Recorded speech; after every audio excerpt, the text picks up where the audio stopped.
Miguel, you have anything that you want to go over in particular? You have anything that you want me to cover in particular? Any particular questions you want to ask? Honestly, I'm a newbie in building bots. I've never read or investigated anything about it, but I just know how it works, and I just have an idea to implement, and a demo bot would be a very good solution. But I'm kind of newbie, and I don't even know where to start. Okay. So, you have anything? You have a Facebook page where you've started a bot already, or not? No, basically, I'm building my website, and I'm connecting to my Instagram and Facebook, but I have nothing. The Facebook is just a baby yet. So you haven't even started. You haven't even started on a bot, is what you're saying, right? Yeah, exactly. Okay. So you haven't even started on a bot. You haven't subscribed to MiniChat or anything like that yet. Subscribe to what? To MiniChat, you haven't set up an account on MiniChat. No. Okay. I didn't. I don't even know what is it. Yeah. So let's just do that first. Okay. While you're on the training, let's just go ahead and get you set up, and we can start building your bot. We can start building your bot right while we're on training. Typically, these training sessions last at least an hour. Sometimes they last 2 or 3 hours. It just depends on how much you guys engage. So obviously, Oh, if you guys stop engaging with me and stop asking me questions, and I just say goodbye and end the training session. If you guys are inquisitive and keep engaging and keep asking questions and keep wanting to do things, then we just continue. Then we just continue the training until you guys are too tired or have learned too much that you just can't learn anything anymore.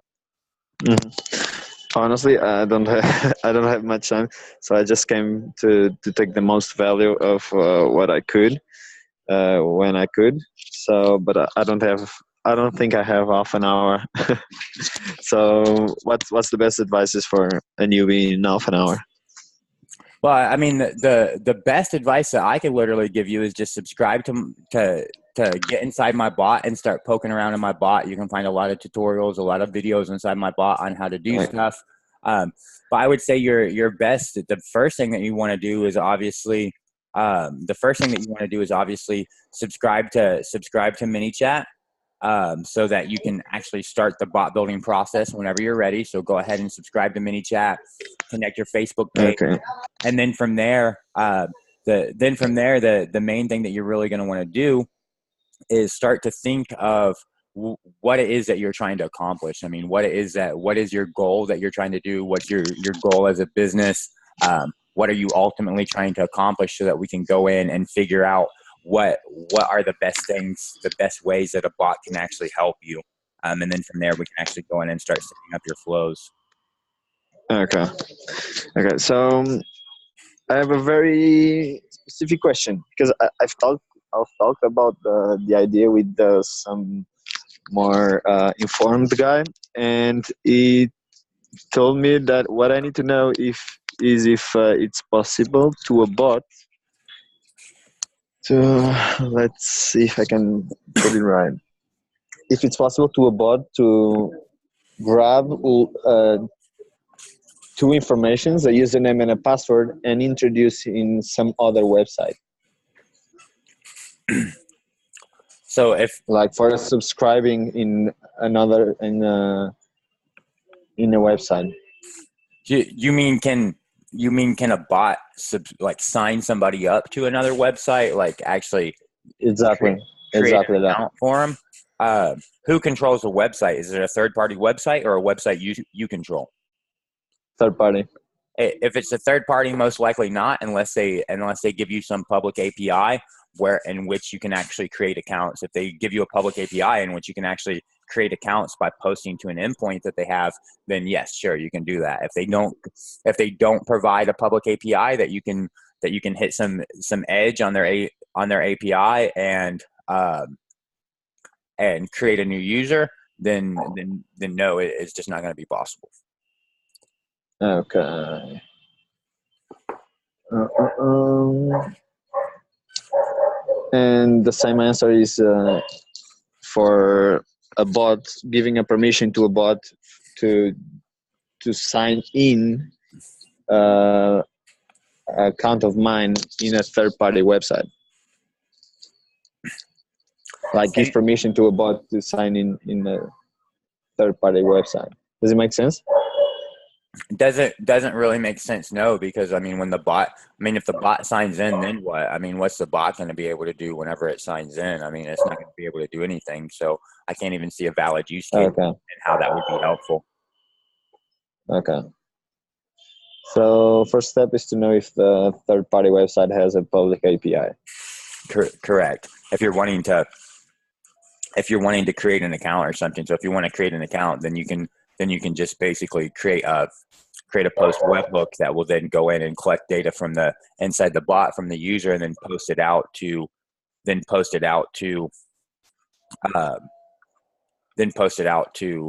whatever the API is from the third party website. Okay. Okay. So I will follow the bot tutorials. I will watch more about it, and hopefully the next time I will have more intriguing questions or more informed questions. But for now, I think I heard what I wanted. Okay. Yeah. Thanks anyway, man. No problem. So what about the rest of you guys? You guys have any questions or any particular things that you want to go over during the training session?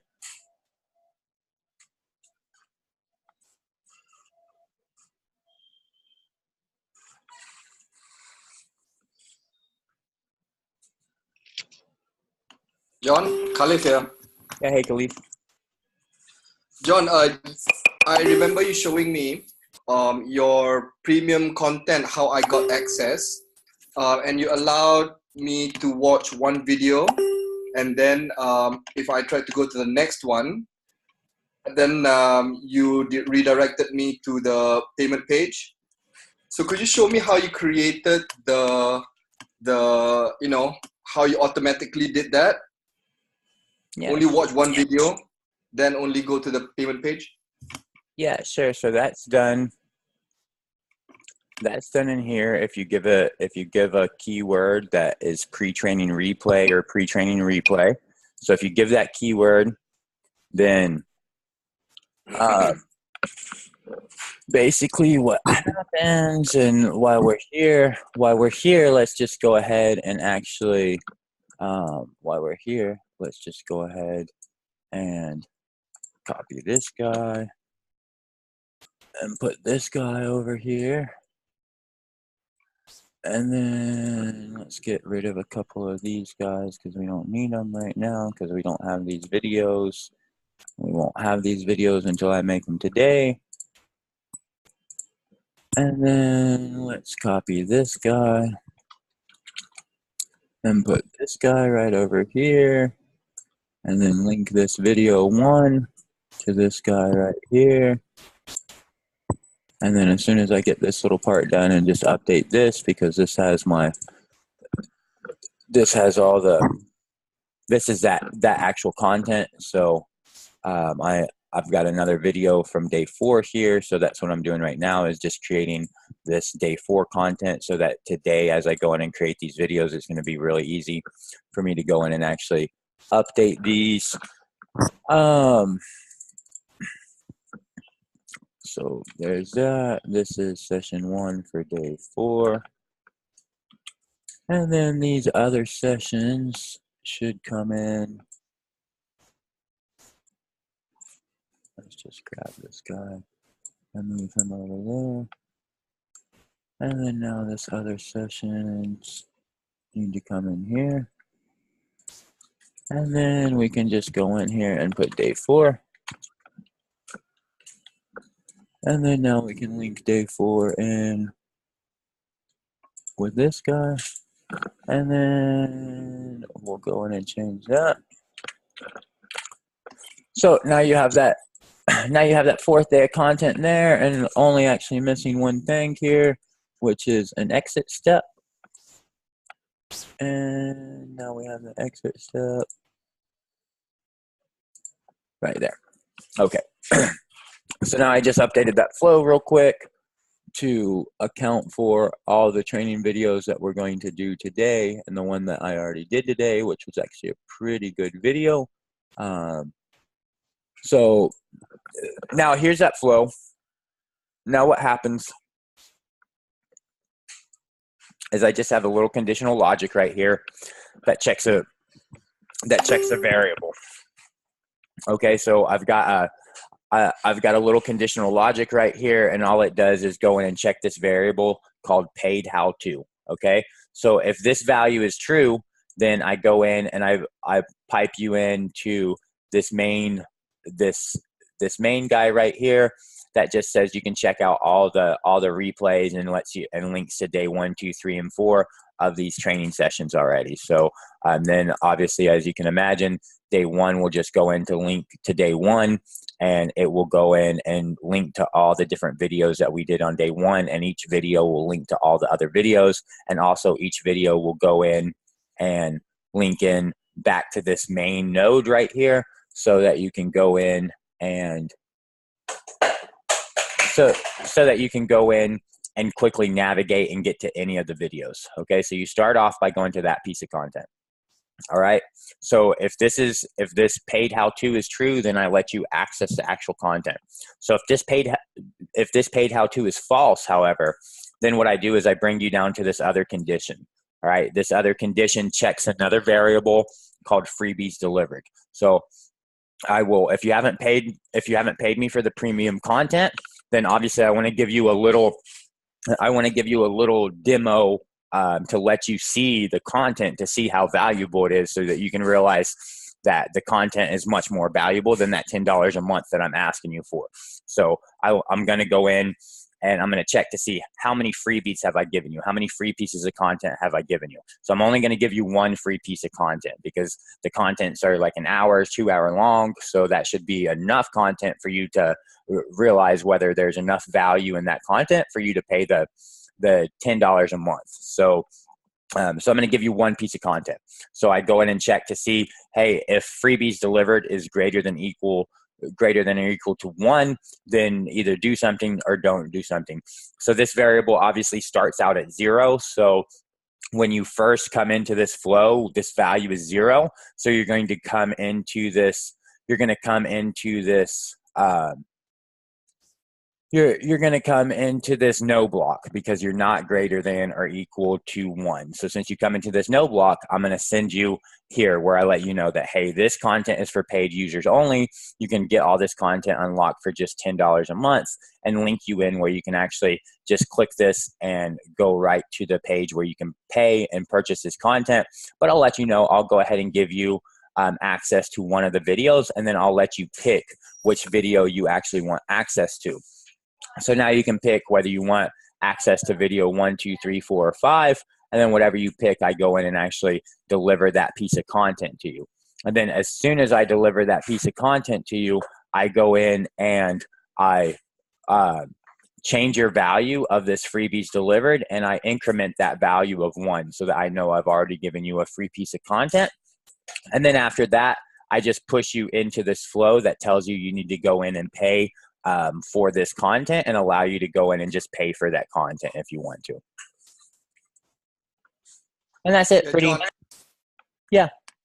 it's awesome.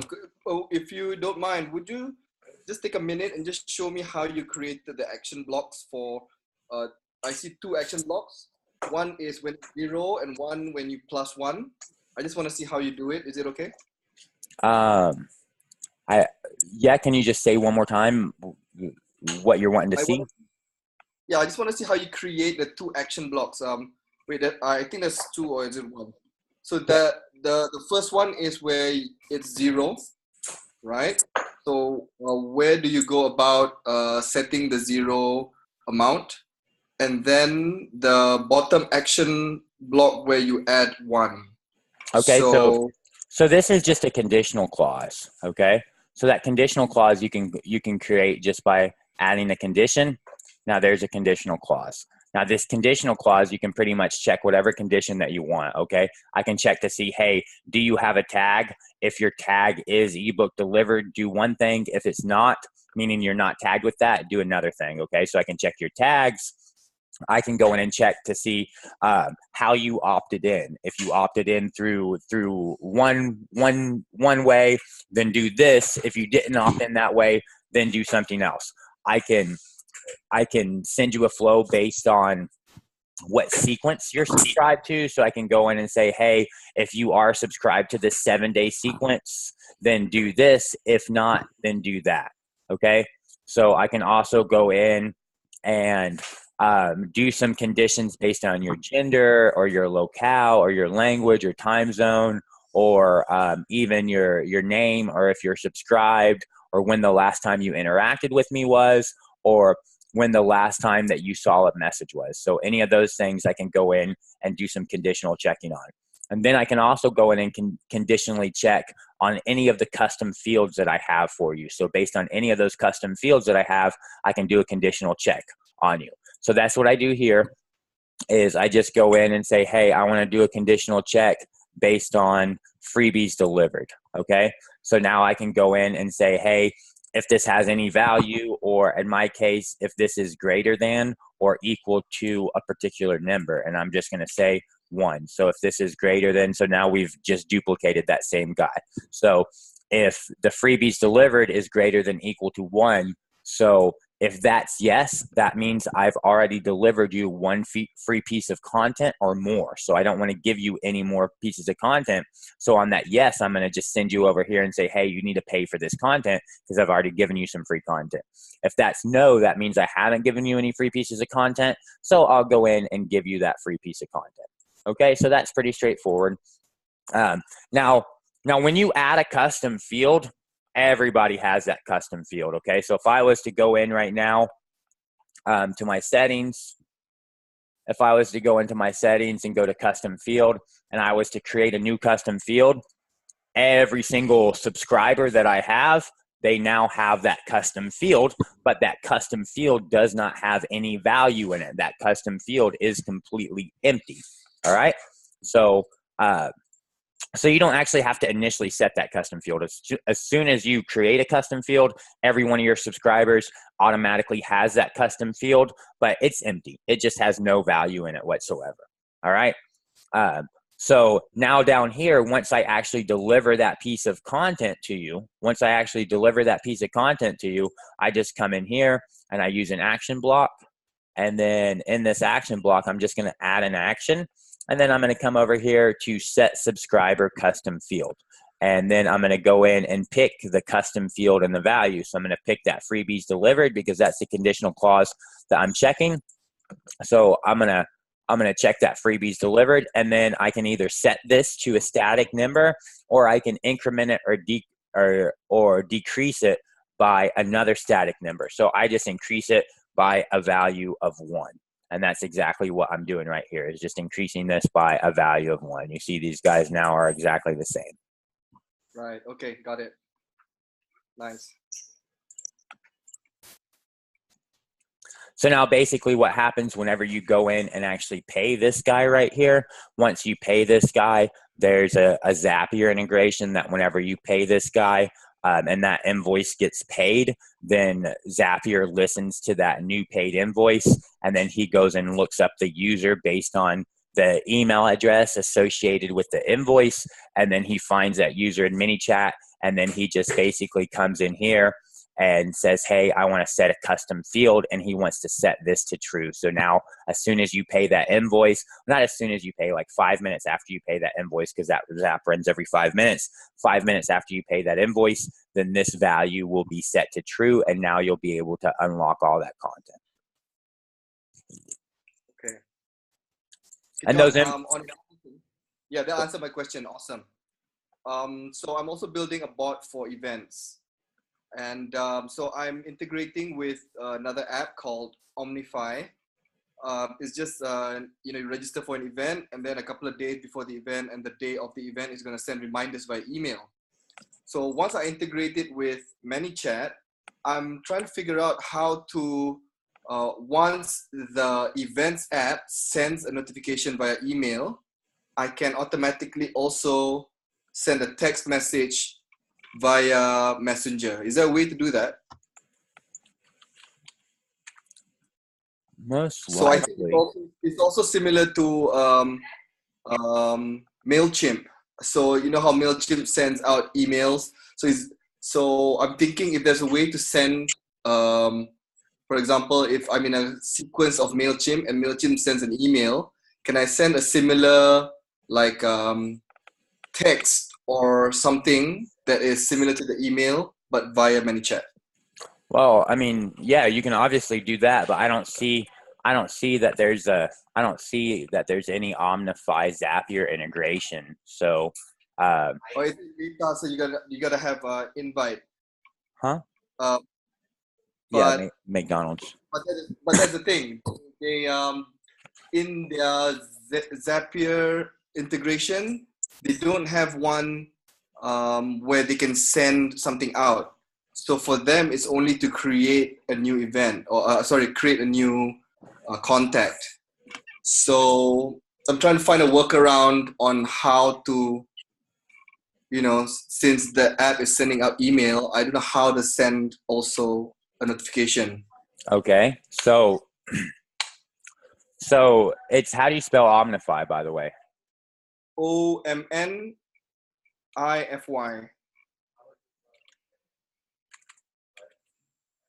Yeah, but you gotta get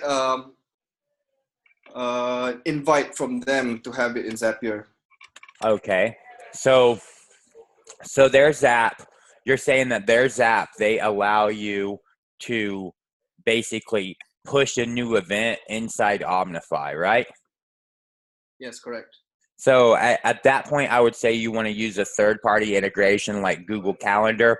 Once you push the event into Omnify, also push the event into Google Calendar, and then you can use Google Calendar. You can use that as a trigger, and it will trigger whenever an event is going to start, and you can set for it to trigger X amount of minutes before the event to start, and then you can push the notification back out through ManyChat whenever that Google Calendar event fires off. So it means I've got to create the content myself and not use the content Omnify sends, correct? Yeah. So so you would essentially end up creating your own content. You can either do that and have a custom piece of content that you're just going to push out, or you can just send a text message through ManyChat. Either way. Okay. All right. Got it.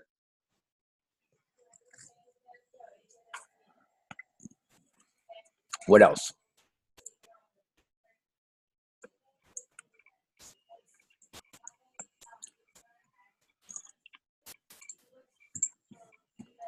Hey, Carrie. Carrie and Tim, you guys don't have mics?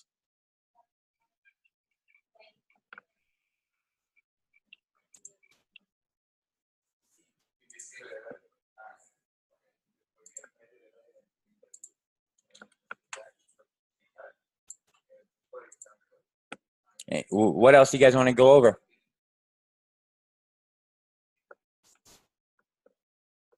There must be other things that you want to learn.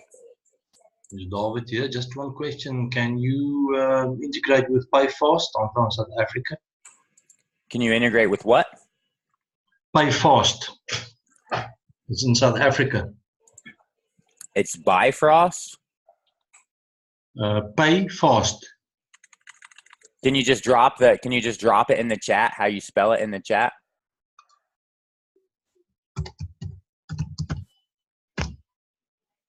Oh, PayFast. Yes.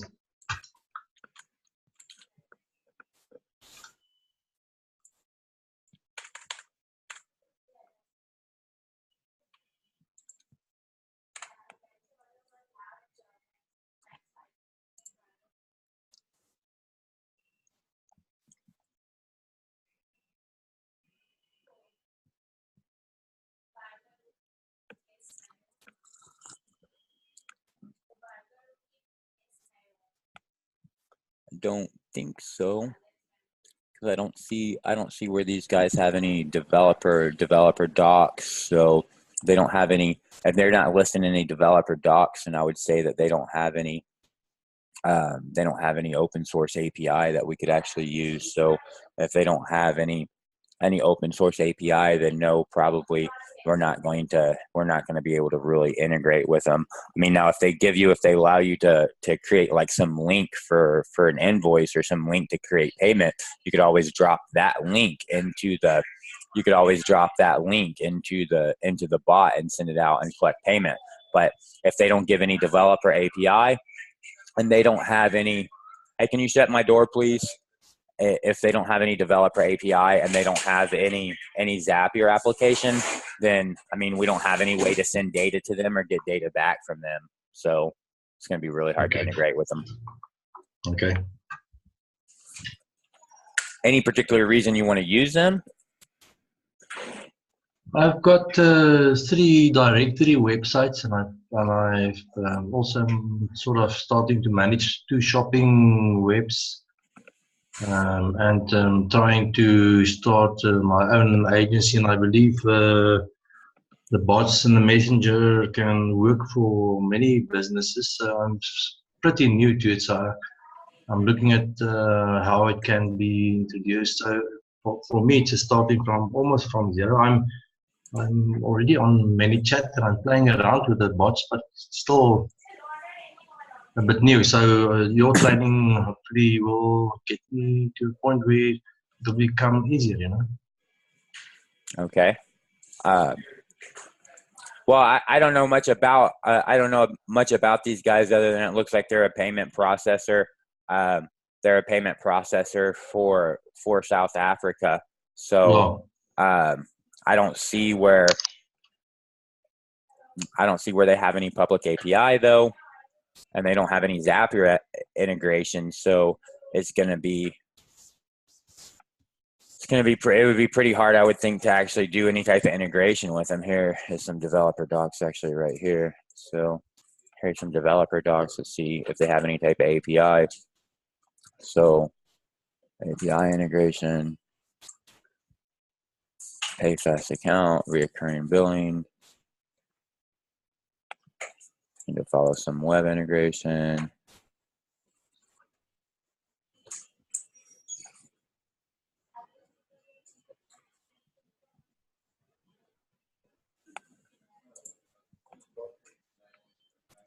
And they just don't have, I mean, they don't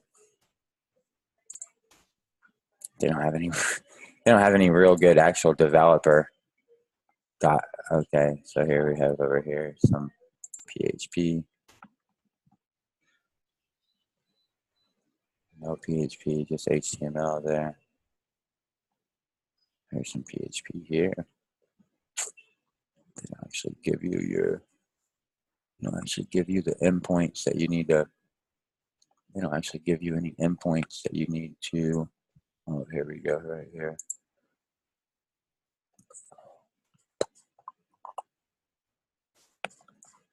So it would be possible. It looks like it would be possible to do some integration with them, but it wouldn't be a simple thing. It most likely wouldn't be something that you would be able to do yourself, because you're going to have to get an engineer like me to be able to go in and actually create all the bridges between ManyChat and these guys that are doing the actual post requests to post things like create a new payment or something like that through these guys. So.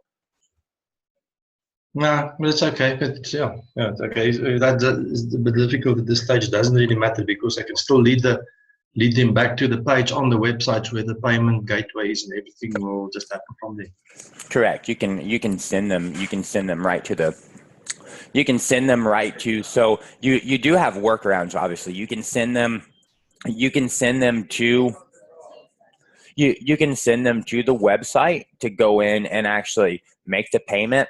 And then let's say once they make the payment, you can have the thank you page once they make the payment. And on that thank you page, you can have a big call to action that says, thank you for your purchase. To finish your transaction, please click this button, and have that button just be like some button growth tool for ManyChat, where now, Okay.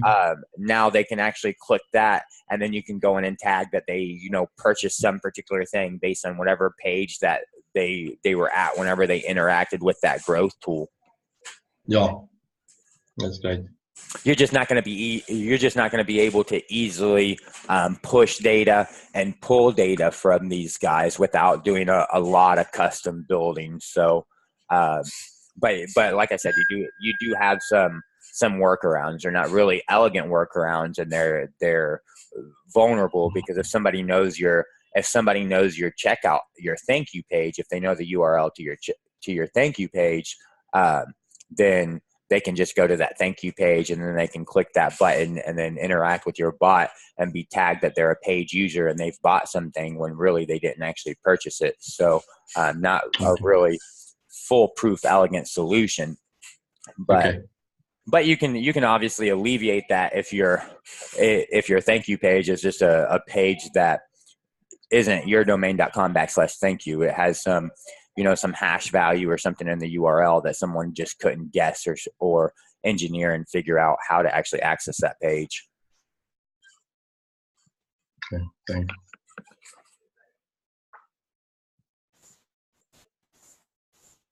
So what else, guys?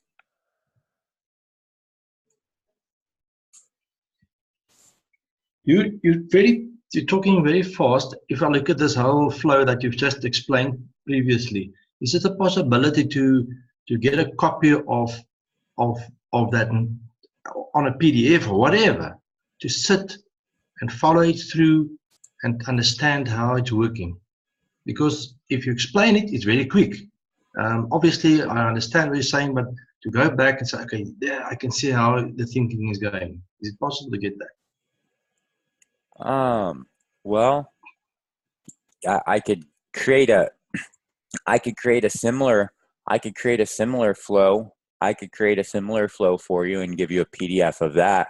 I wouldn't just create this flow and give you a PDF of this flow, because all the content in this flow is paid content that in order to get this content you have to pay for. So obviously I'm not going to just give out a PDF that has all my paid content in it. But we could go through and actually create a very similar flow together, and I can show you a very similar flow and how that actually would work. Okay, I understand. So you just want to go through and actually create one? Not a specific one like this one. That's why I say I'm still so new. For me, it's like basic. I come in from a basic point, and then I say, okay, how can a bot work for a shop, or a shopping website, or for this one or that one? There are so many opportunities, because the people that don't use it, it's still relatively new, especially in our country. So what are you wanting your bot to, what exactly are you wanting your bot to do?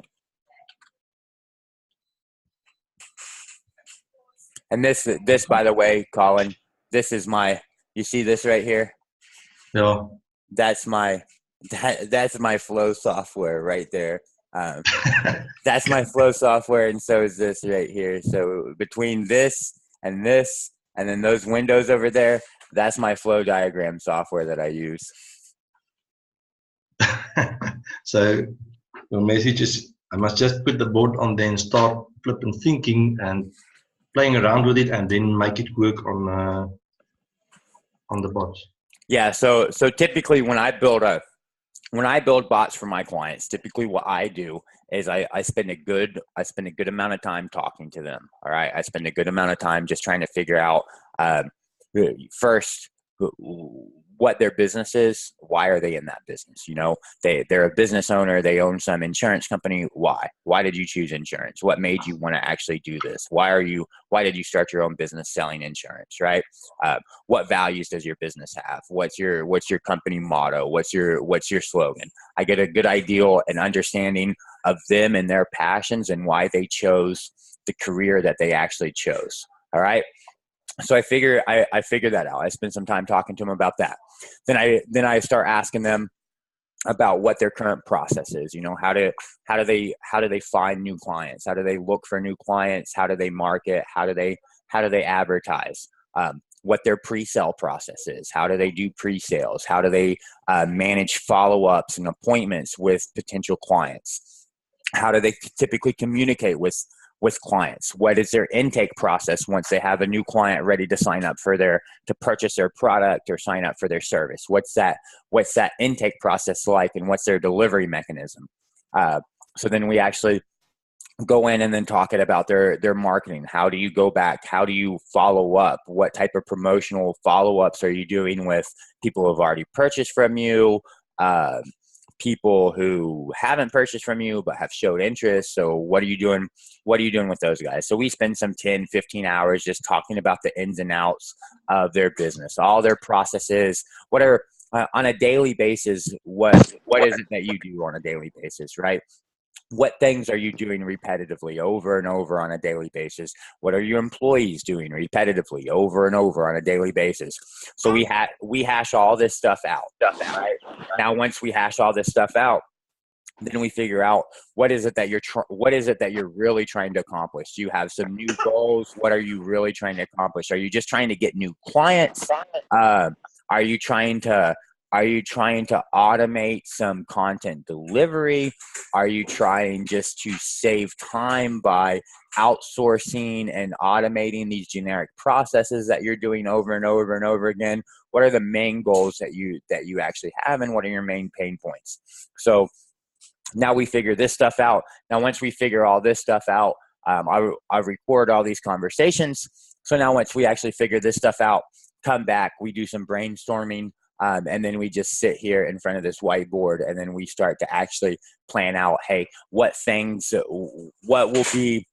will be the most value added functions that this bot could do that will either generate them more revenue, generate them more sales, or save them a bunch of time, or, keep them engaged and keep them in contact with their potential clients or their current clients.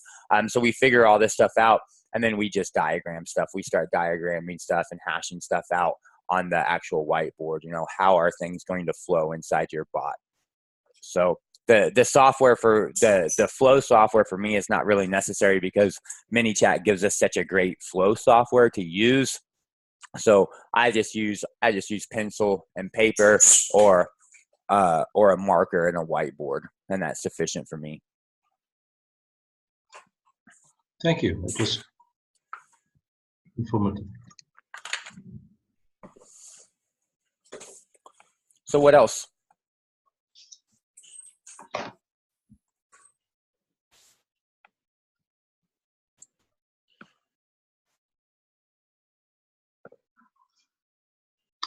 Just a question on that one is, am I allowed to download all the pre-training sessions? I've paid for the opt-in for the training. For the 35-hour training, paid that $47. So are you? I didn't understand your question. Are you able to download all the pre-training sessions? Yes, the replays. The replays, yeah, you can get them right inside the bot. You can't really download them because they're private videos on YouTube. Yeah. But you can get them all inside. You can just get them all inside the bot. There's a keyword.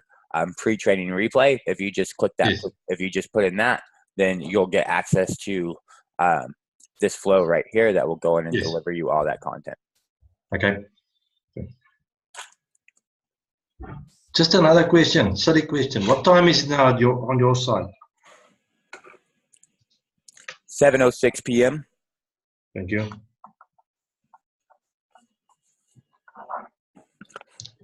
So what else? Any actual practical examples you guys want to go over and see how to actually do something?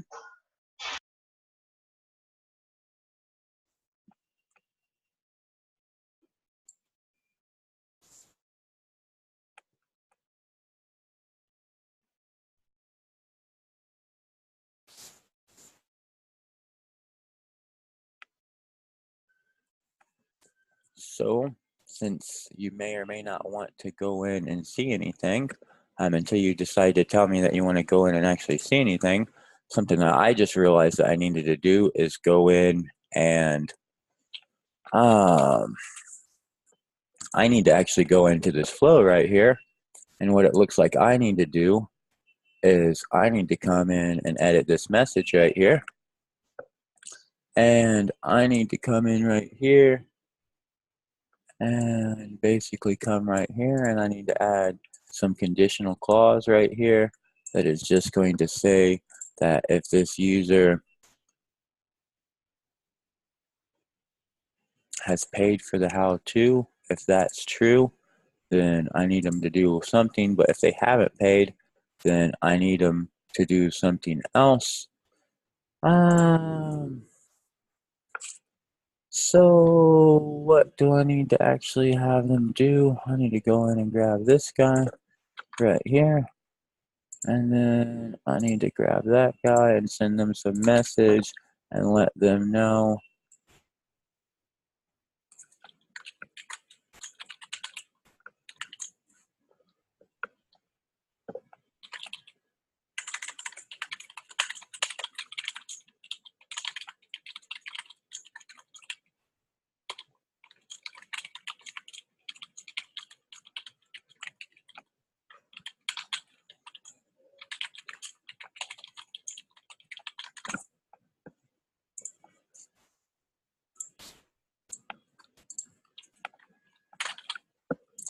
So now I'm just going to create some simple flow here that basically just, so what I'm doing here is this flow is for whenever I do these pre-training sessions. Okay. So whenever I start these pre-training sessions, what I do is I first go in and just check whether you're a male or female. And if you're a male, and I'm probably going to actually change this and have a couple more of them. But for this one, I just check if you're a male or female. And then, I just say Mrs. or Mr. is really the only difference between, literally, it's just this one says Mr., this one says Mrs. Okay. So I just basically tell you, hey, I'm going to do some training. Would you like to attend? And you can say, yeah, I'm in. And if you say, yeah, I'm in, I'm going to say, cool, I'm starting one in just a few minutes, and then I'll do a few more and let you know which one is best for you.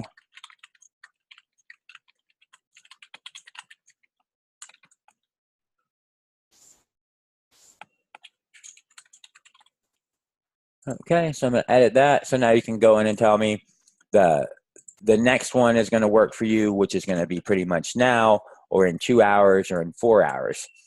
And then if you say the next one, what I'm going to do is I'm going to tag you that you want training today. And then I'm going to instantly send myself a notification and open up a conversation in mini chat so that I know how many people want to do a live training right now. So I know if I need to actually jump on the training myself or not. So then after that, you can say in 2 hours or in 4 hours, regardless of, I don't really care which one of those you say, either one of those that you say, I'm just going to actually tag you that you want training today. And then if you wanted that training today in 2 to 4 hours, I'm just going to tell you, hey, I'll notify you the next time, but you can go ahead and join now because there's going to be most likely an ongoing training or a waiting room. And then if you say that you want to join the next one, which is now, I'll just say, hey, here's the next one. Just go ahead and join now. And then I'm going to actually, from this point, what I'm doing right now is I'm automatically continuing, and I'm giving a delay, right? I'm giving a delay for like 5 minutes. And then I'm gonna, send you something that says can't make the session. You can have access to all the replays if you subscribe to that actual premium content. So now you can go in and actually subscribe to that premium content. But I just realized because this person right here, Vaughn, she told me that, hey, I'm a sponsor already. I'm already paying you that $10 a month. So since I noticed that, since she told me that, I just want to go in and add some conditional clause here that just basically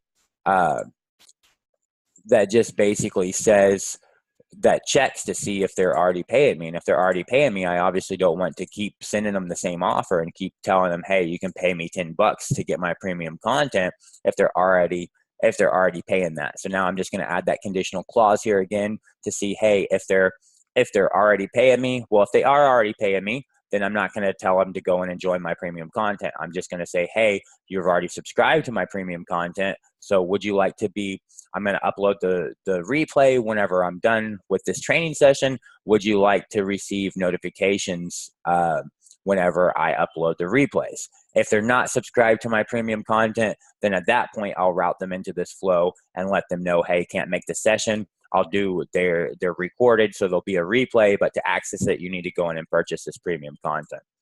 So, so now I'll just go in and build out these two little flows here, which will be pretty straightforward. On this one, they're just going to say that no, they don't.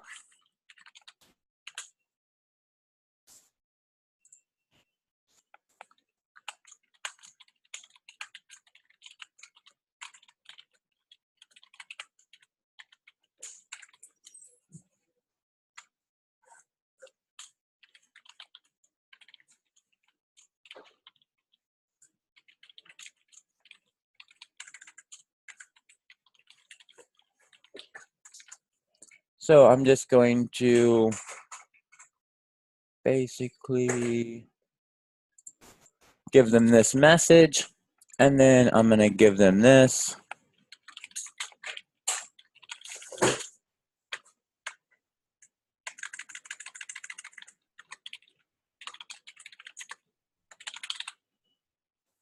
And that actually just was perfect. And then I'm going to send them to this flow, which is all those pre-training replays.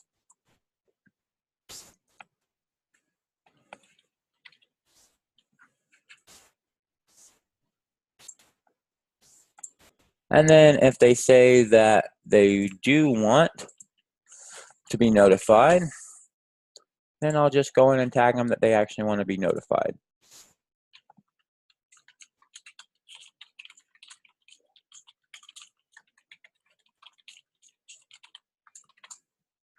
And then let's just continue to an action group.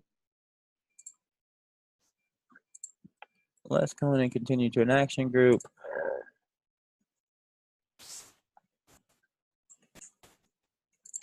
And then let's just do one more message where we're going to do some user input.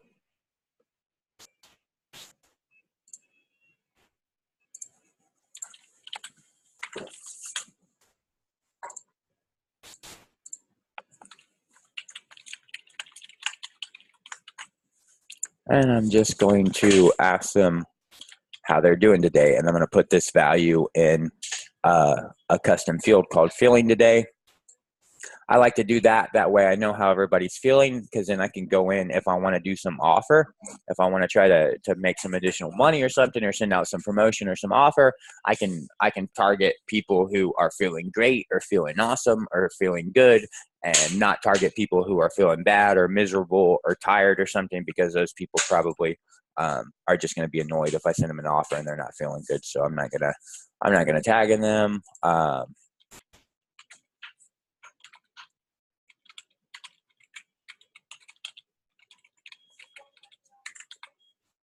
And now I'm just going to tag these guys that they want to be notified when I upload replays. And I think that's literally all I need there, right? So I've got this guy. I think I just need one little more delay, and that guy. And then I've got this guy right here. Let's just bring that guy down because he somehow got stuck there.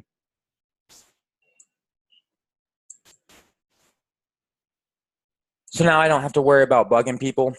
If they've already subscribed to my premium content, then I don't have to worry about now bugging them and asking them to subscribe again if they've already subscribed to it. So I wanted to go ahead and take care of that, because Vaughn made me realize that I'm probably doing something I shouldn't be doing, which is constantly pinging her and saying, hey, you can catch the replay if you want to subscribe to the content, because she's already actually subscribed. So she won't get that if she's actually subscribed already. So you asked, can you pull multiple cards from a Google sheet query via Zapier. What do you actually mean by that, Colin? What do you mean by multiple cards?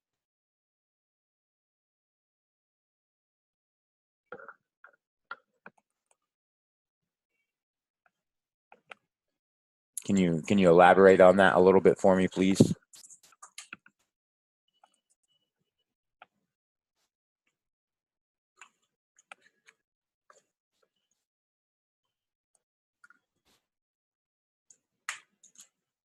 Oh, okay.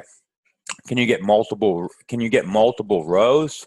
Yes, but in order to get multiple rows, you need multiple steps in your Zap. So one step can only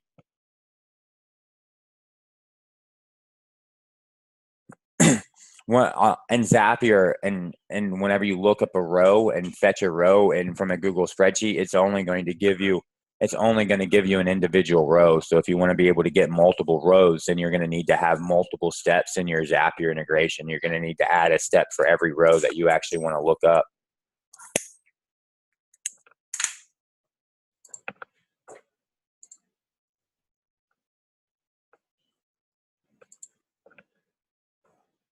That's a limitation by Zapier, unfortunately. So they don't let us do any type of looping or grab multiple contents like that. So if you found yourself where you were actually needing to grab multiple pieces of data, then I would recommend that you don't use a Google spreadsheet for that. You use something like Zapier Storage, because with Zapier Storage, then you can go in and store multiple pieces of data in a storage object, and then you can pull back and grab all those multiple pieces of data.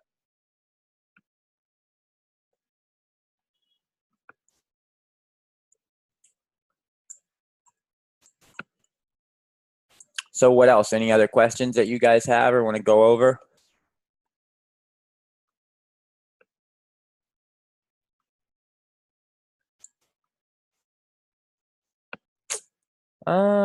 That's a good question. That's a good question, and I'm honestly I'm not sure the answer, so let's find out.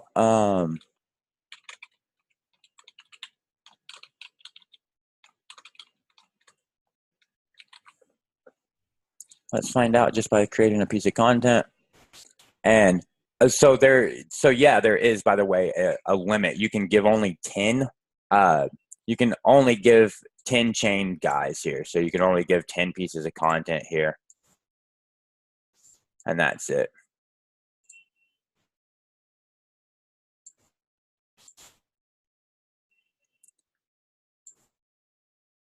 So if you were to try to go in and give more than 10, and we'll do that. I'm pretty sure it's 10. We'll do that just by creating one of these guys and just copying this guy over and over and over again. See, you cannot use more than 10 message blocks in a row. So if you wanted to use more than 10 message blocks in a row, then you'd need to delete some of these guys. You need to delete these guys, and then you need to automatically continue after this and then add 10 more, and then automatically continue and then add 10 more. So I think that's what you were asking, right? You weren't asking how many of these guys you can have, right? And it looks like there's a limit on these guys as well, right? Is what it looks like. Here's a limit on these guys as well. Looks like it's 10 as well there.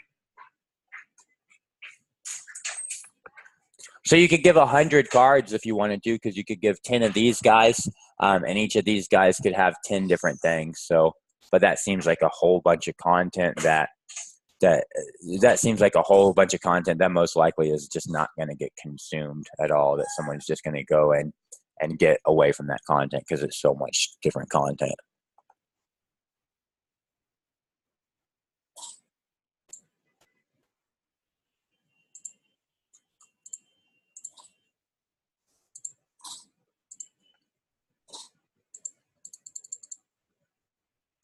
So what else?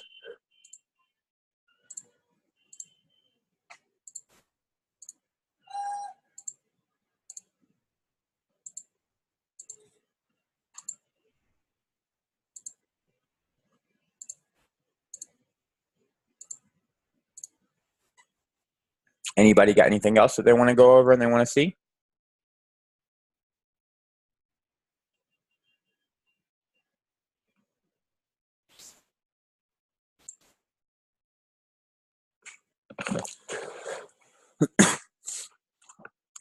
No? Is that what I'm hearing? That it's a no?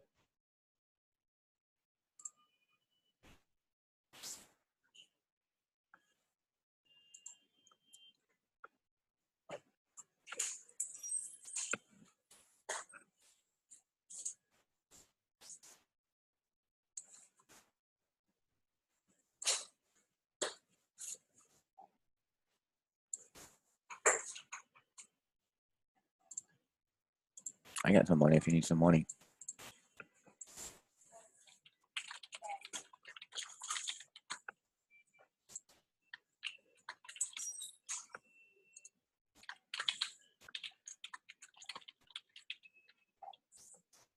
So if there's nothing else you guys want to see until you tell me what you want to see, what I'm actually going to do is, what I'm actually going to do is, thank you. What I'm going to do is try to figure out what I need to do here for this actual payment and where do I want to put this, step. So I think where I want to put this step is right in here.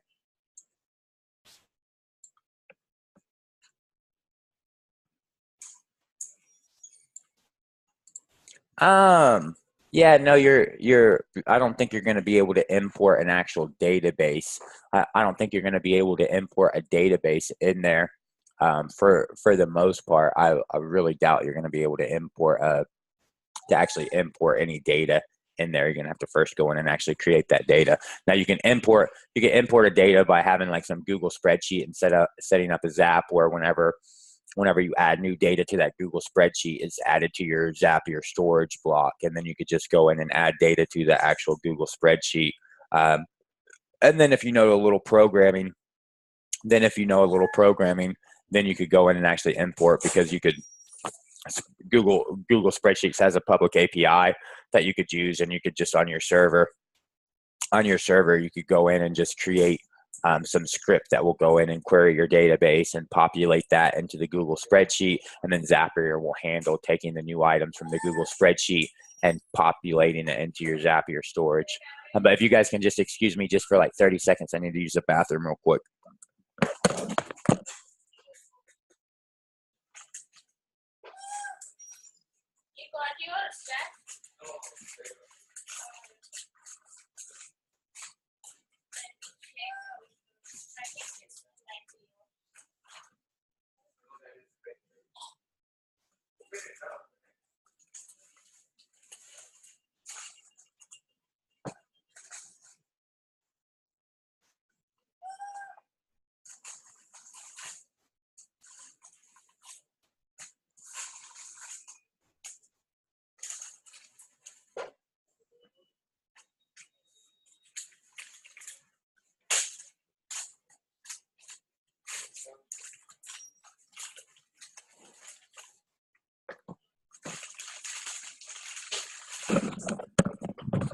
So guys, anything else that you want to go over? Or you guys just want to open your mics and have some open dialogue about your businesses and your pain points, so we can figure out what good things you could implement in your bot that would really help you out? Or you just want to watch me do some random stuff for some of my bots?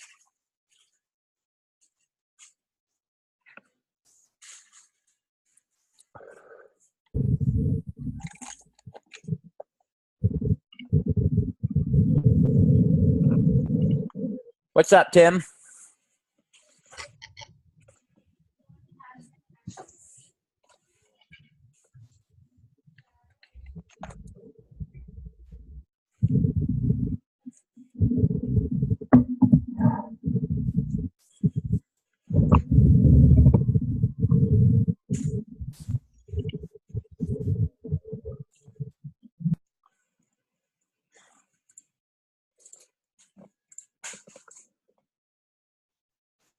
So until you guys tell me what you want to talk about and what you want to do, I'm just going to go in and actually see about making an edit to this guy right here, to add in some payment methods to collect his payment methods, because this is whenever a user wants to actually check out from this restaurant bot, whenever he's actually placed an order and he decides he wants to go in and actually check out. So now that he wants to go in and actually check out, I'm going to ask him how he wants to pay, whether he wants to pay online or he wants to pay cash on delivery. So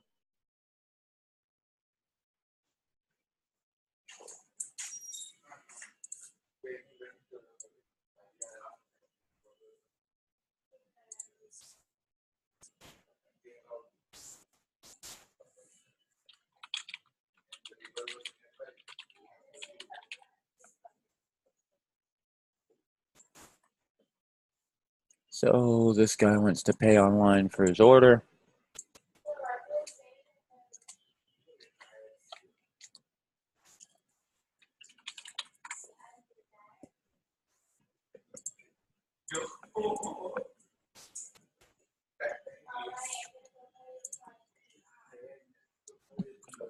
So now we'll just see if we can get him to pay online for his order. Now I need to actually do a Zapier storage.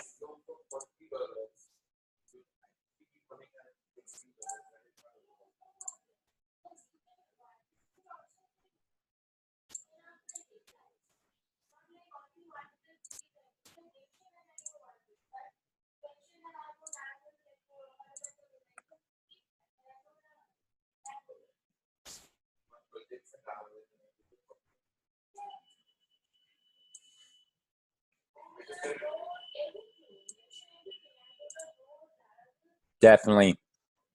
So definitely not on that, Colin. So definitely if I'm going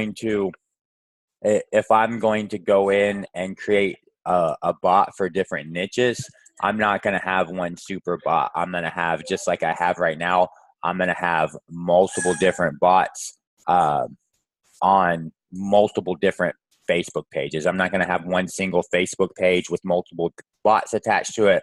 That is a huge no-no. That is a huge thing that you really don't want to do, because it's going to end up creating you a lot of headaches.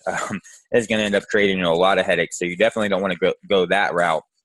So my advice would be, if you want to create bots like I do, like specific niche bots, just to demo to potential clients, to show them, what a bot is, how it can help them, different functions that it can do, then just go in and create a demo page for that niche, create a demo bot for that niche. Now, the real huge advantage of that is, one, you can grow that bot, you can grow that page, you can build up likes to that page, you can build up subscribers to that particular bot that are interested in that niche. You can target business owners in that niche and basically collect a lot of leads of business owners in that niche.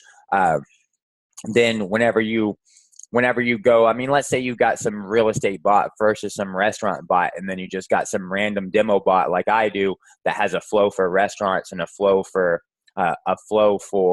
real estate agents. Well, whenever you send a client there to check out that bot, he needs to know how to get to the restaurant flow or how to get to the other flow. Now, whenever he's inside the bot, he could possibly get into your real estate flow, but he's interested in the restaurant flow. So now he's actually going to be confused, like, why, how is this? You're asking me if I want to buy a house or sell a house. How is this going to help me in my restaurant? So you definitely want to isolate things and just have that single page.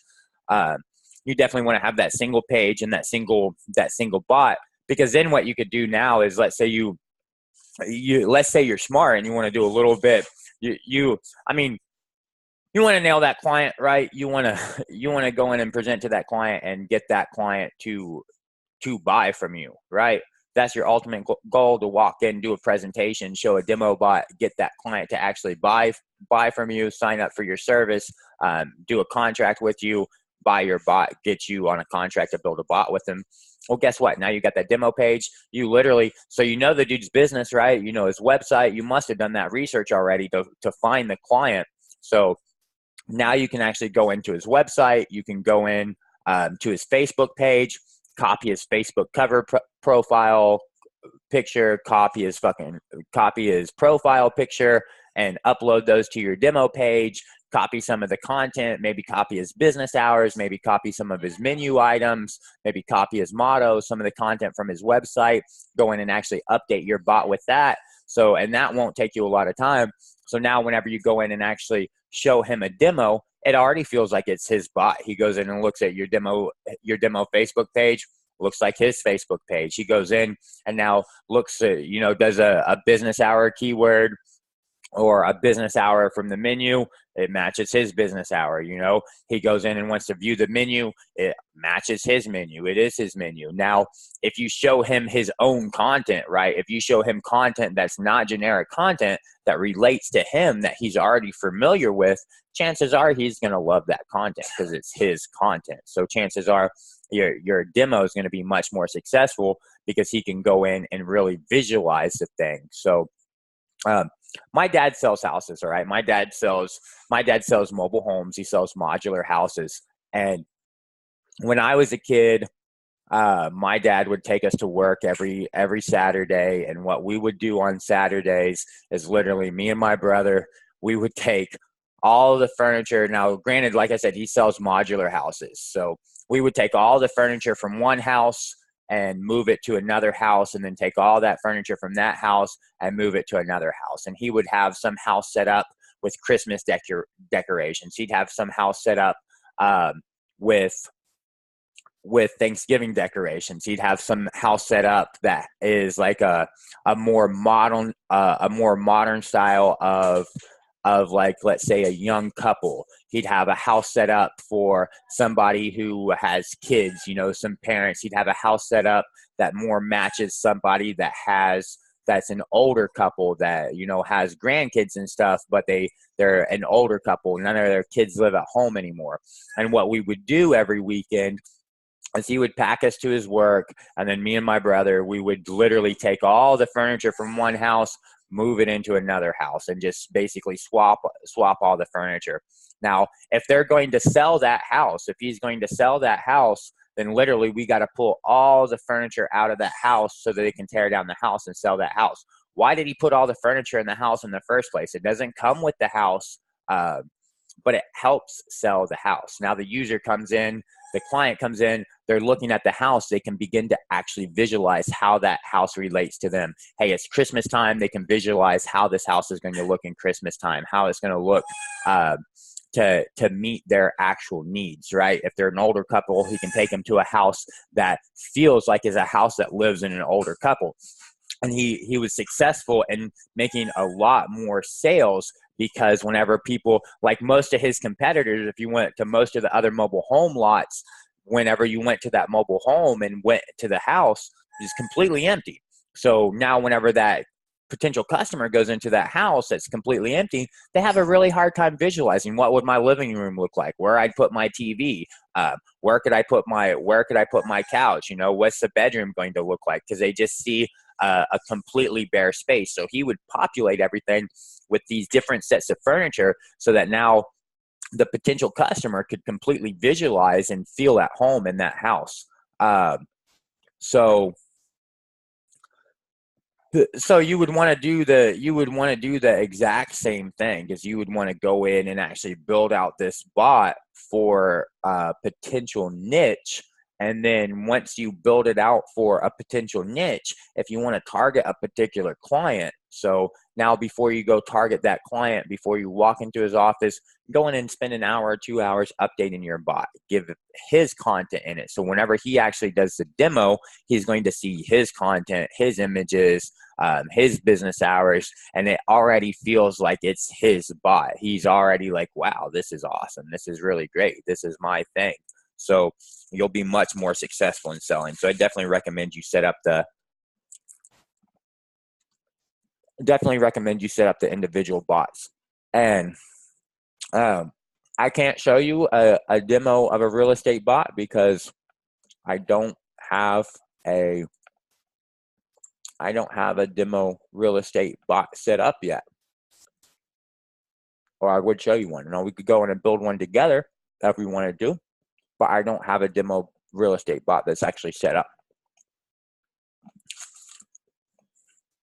And in my practice,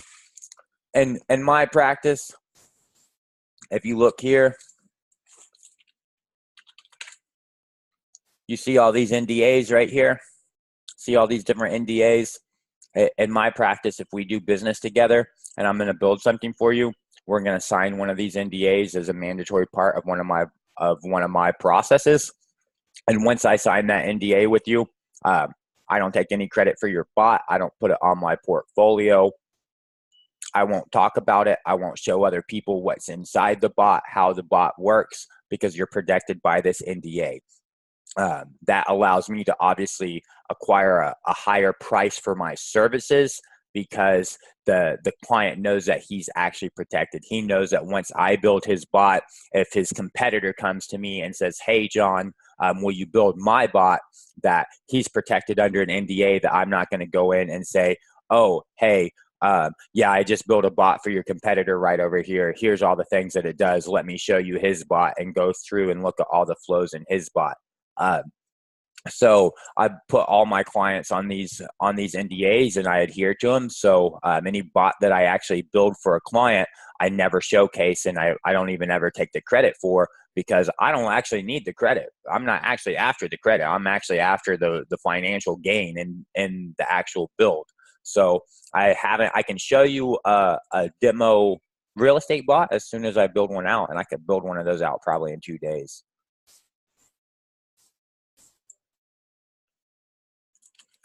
So Clifford, we could definitely do that.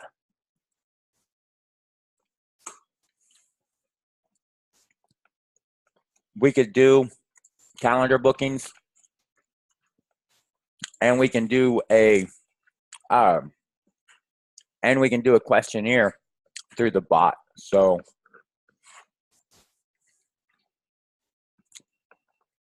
I think somewhere here,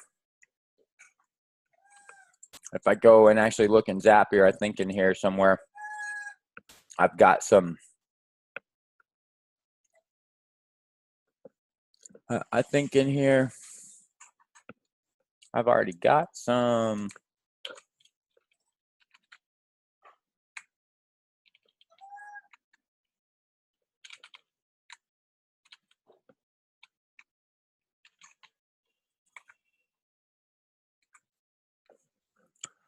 I'm almost certain that I have.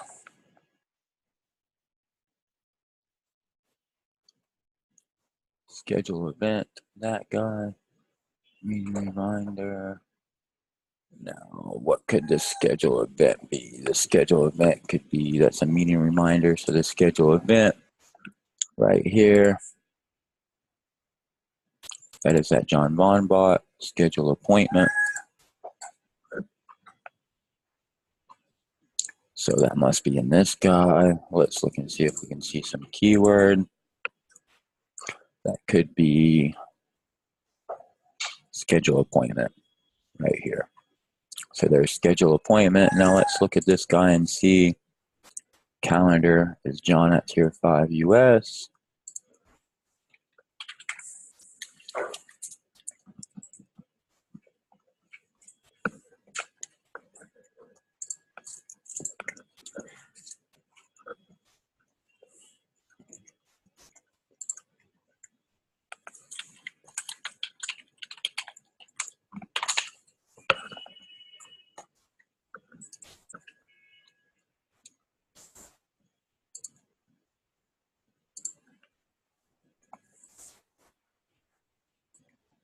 Now, what could be the calendar?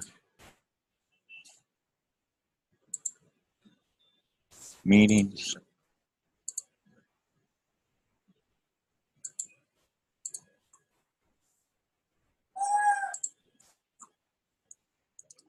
So this looked like it was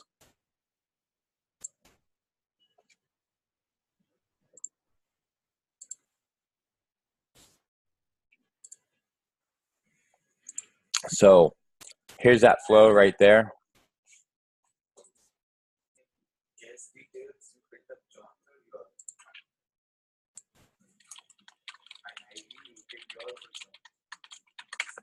So this, I just sent that flow to myself. This just says, you know, can you tell me what the meeting will be about? So let's just say bot consultation. What email address would you like me to send the appointment invite link to? Just collect your email address for that. Can you tell me the day and time of the meeting? So let's just say today at 3 p.m. EST. Okay. So let's go in to see. There you go. You see that calendar event right there. Today, John Vaughn bot consultation.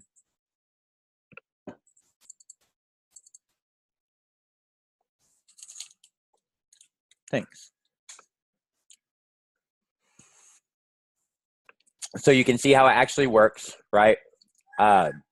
So let's just look at that guy. Pretty basic flow here. I just ask you what the meeting is actually about. What email address would you want this sent to? Can you tell me the time and day? And then I just tell you, hey, I've added it to the actual calendar. Now, maybe I've already actually got an email. See, there's an email with invitation to the actual calendar event that's been sent out.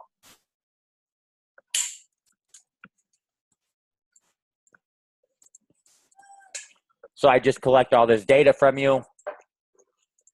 Once I collect this data, I just trigger this zap, schedule appointment. This is that schedule appointment zap. Then I just go in and create a detailed event in Google Calendar. And this event is pretty straightforward. I'm going to store it on this meetings calendar. I'm going to give a summary that just says the user's name and what the meeting topic is. That meeting topic is this guy right here. So you can see this guy right here, this question is put into that meeting topic. Then, so now here in the description of this guy, if you look in this guy's description, you see his description. This is an arbitrary field that's not actually displayed to anybody. So this doesn't actually get displayed. If you look in here,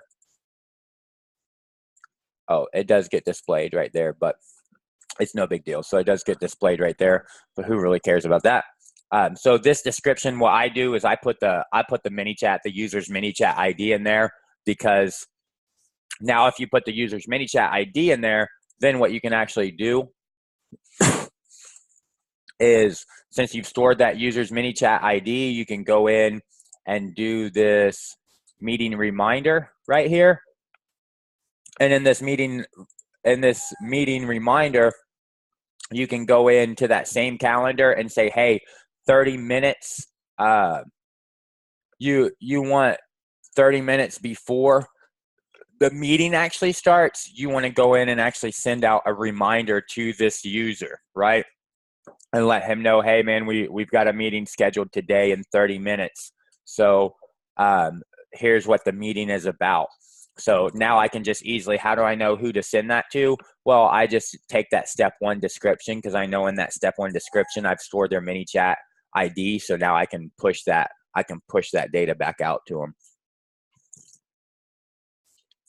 So pretty straightforward right here.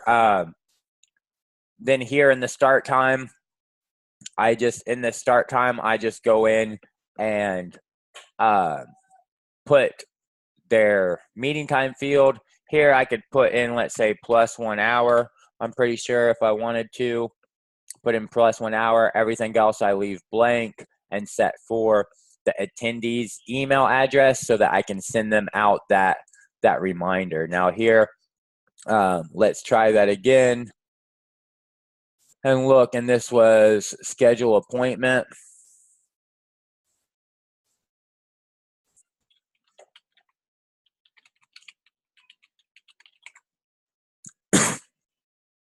So go in and do this.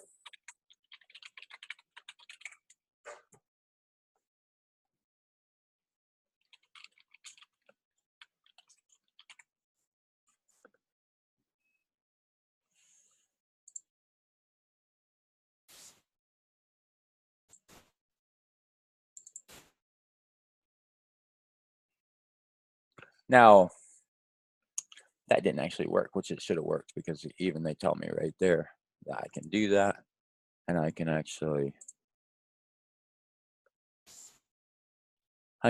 give some plus value for that guy, is what he tells me, that I can give.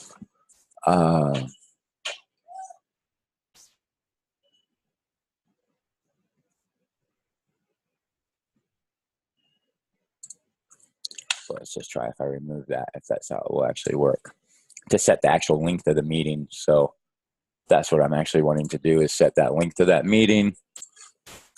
So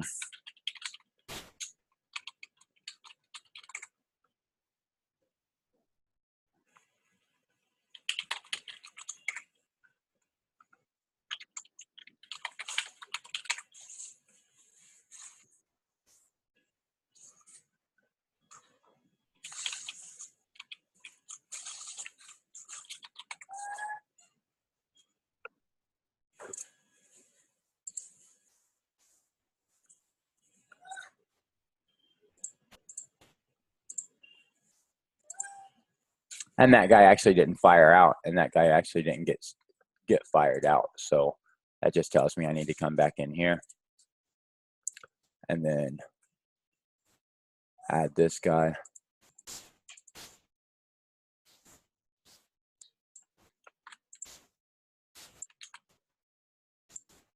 And then add that guy. And for some reason he didn't. He just doesn't like that.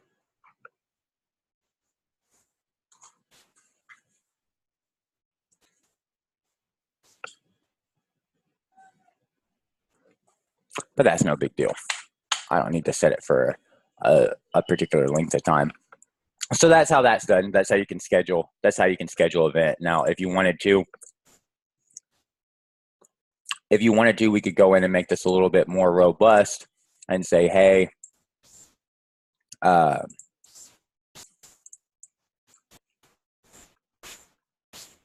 we could go in and make this a little bit more robust and go in and say, grab this guy and then give some user input there, put this guy an email, and then just go ahead and get rid of this guy right here. Just go ahead and get rid of this guy and then go in and set if this guy's email address has any value. If he has any value,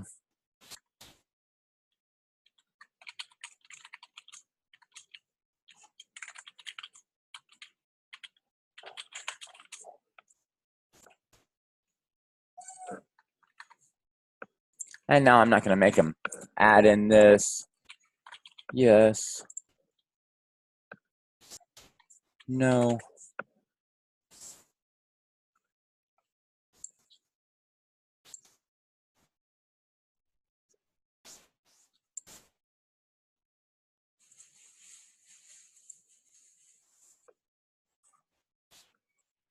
So there's that.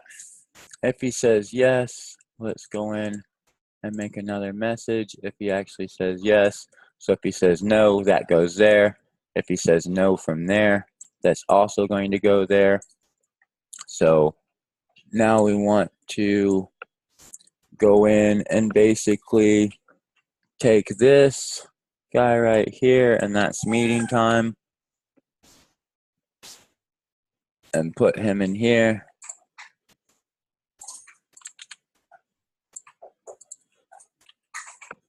That's meeting time. And then we want to go in here and take this guy and put him in there.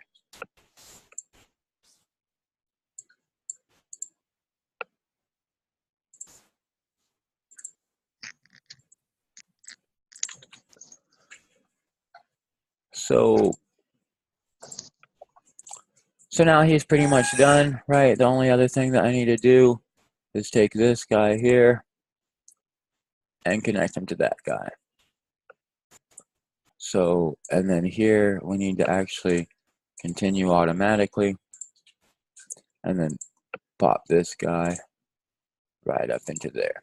So now that makes that a little bit more robust, right? We can go in here and we can ask him first what the meeting is about. So now he's going to tell us what the actual meeting is about. And then we can first check to see, hey, does this guy have an email address already on file? If he does have an email address, we're just going to go in and ask him if we should send the invite to that email address. If he doesn't have an email address on file, then we're going to go in and ask him for that email address. And then after we collect that email address, we'll finish out this part of our flow. And then once we're actually done, we'll trigger out this action. So now that's a little bit more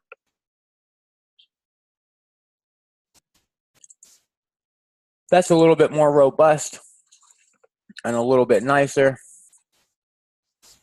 So now we're not asking this guy for data multiple times.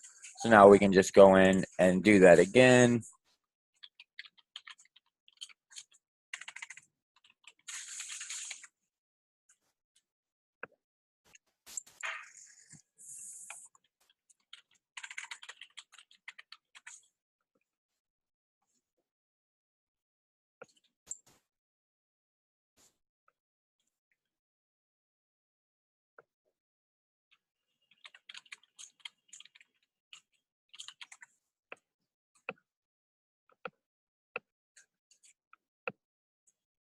So now I should see there's some meetings that just got set. So you can see how that works. So is that good? That's what you wanted to see there?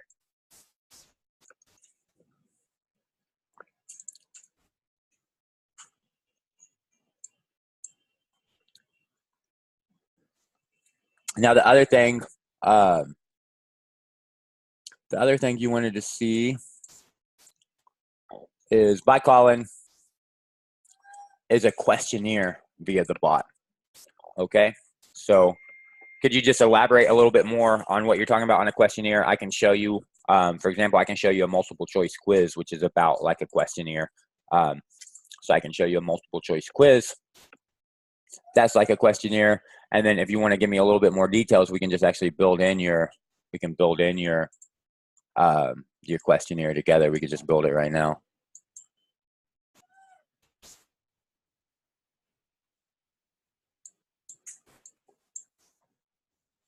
So here's a multiple choice quiz, kind of sort of like a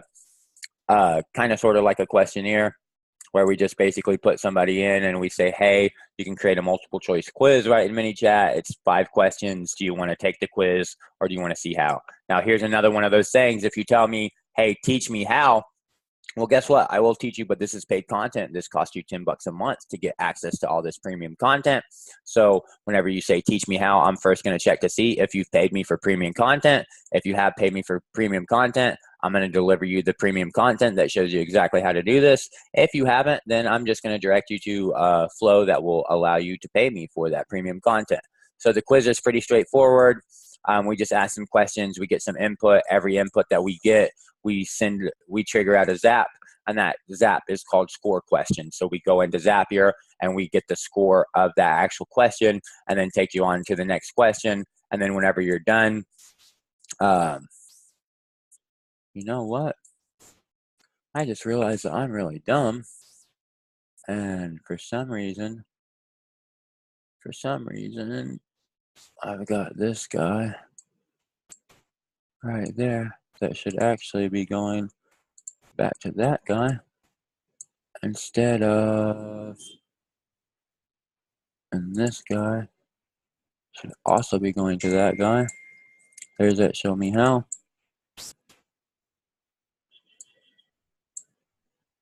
Now where does this guy come from? This guy comes from C score. Oh, there. So now this guy's just not necessary anymore. There's no reason to have this guy repeated in here and have the exact same thing twice. So now instead of having that exact same thing twice, I'll just have it only one time. And then I'll have everybody else link in there. And then I'll just move him down here to make him a little bit nicer looking. So now I can see that anybody that wants to show me how, that they're going to actually get that flow there. Just make that look a little bit nicer. So you're just wanting to you're just wanting to basically intake some personal and business details.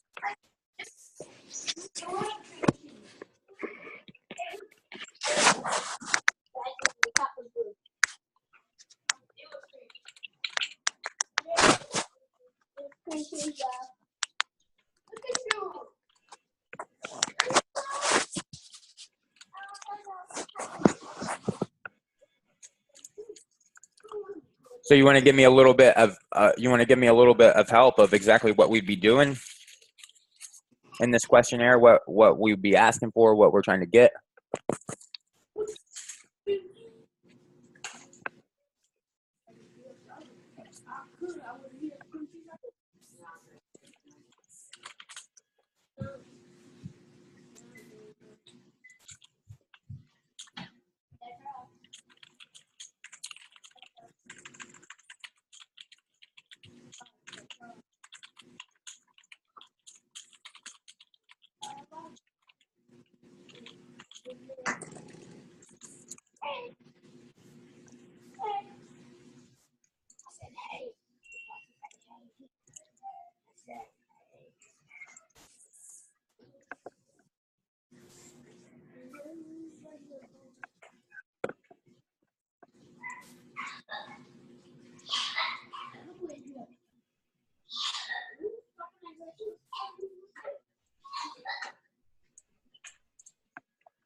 So you want to verify this guy's email address if he already has one, or you just want to skip it. So what I would do is let's just verify it.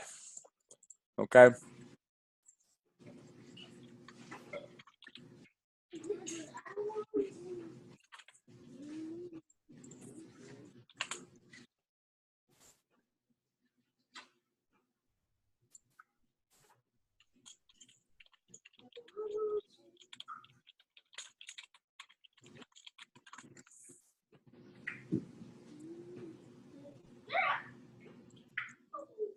Okay, so far, we're just saying hey to this guy, letting him know we need to get some more information from him, okay?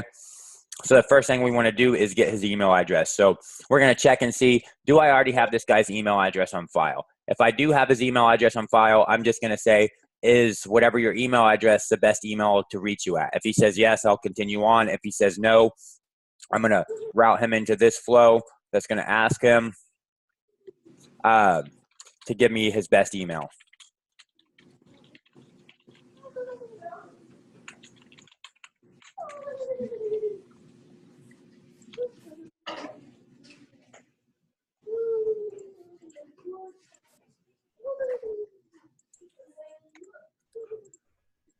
So now I'm going to get that from him.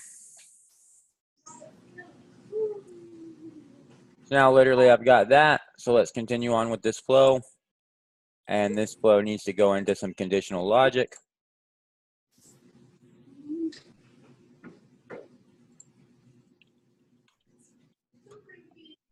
Let's see if I've got any.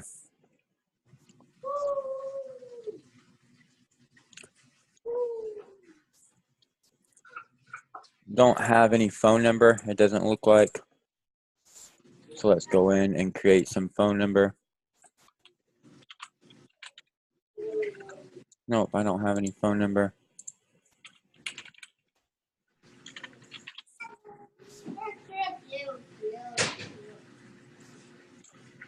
So now let's go back in.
So I'm going to do the same thing here, right? I'm just going to go in and see, hey, do I have a phone number for this guy already? If I do have a phone number, I'm just going to go in and verify it. If I don't have a phone number, I'm going to ask him for it.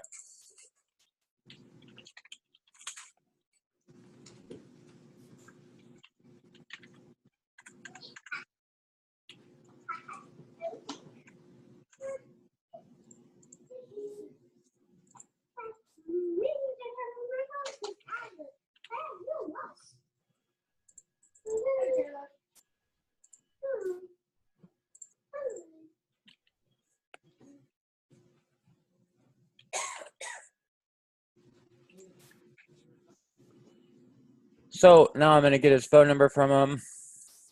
Now after I get his phone number from him, what else did you want? You wanted his, we already got his name, we got his email, we got his number. So you want his company name, his address, monthly revenue, right? All those you want. Okay, so now we've got those things. I'm just going to assume that everything else we don't actually have. So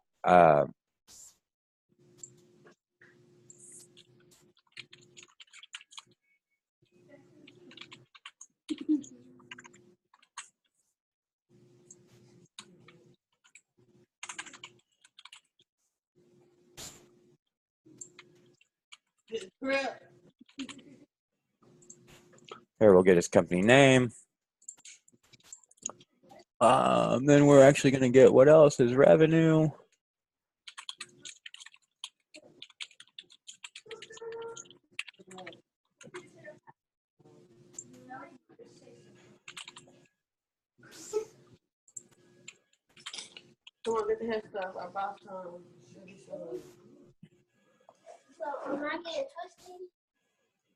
So we're going to get his actual monthly revenue. And then you wanted to get his address.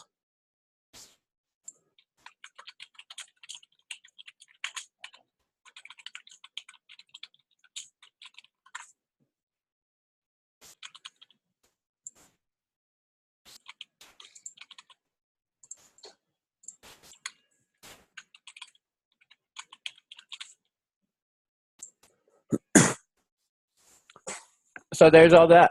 So now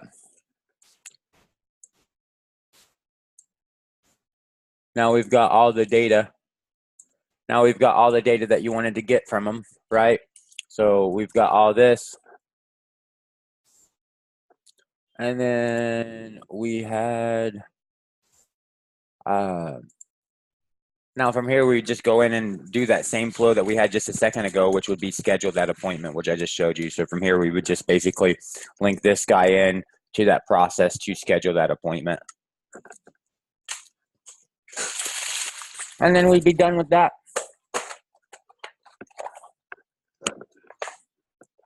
So you want me to go in and actually do that? You want me to go in and actually do that process? Or are you good with the process that we just that I just showed you a second ago on the schedule appointment?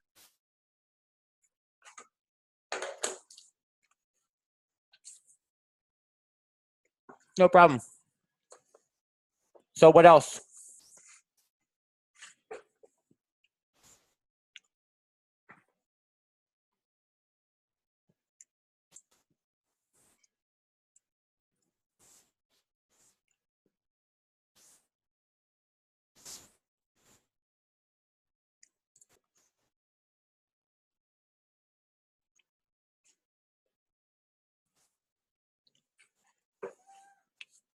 Anything else you guys want to see?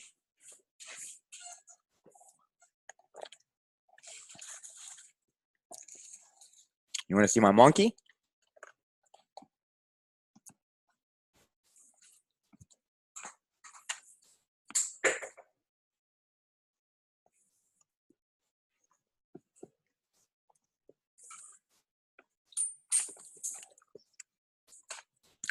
You see my little monkey? This is George. This is George the Porge. This is Georgie the Porge.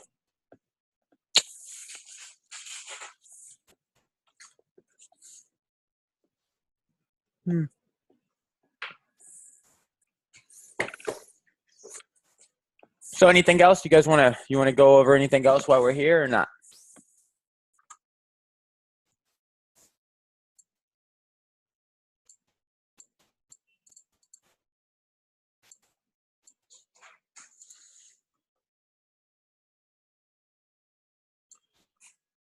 how do you properly send a broadcast using a picture?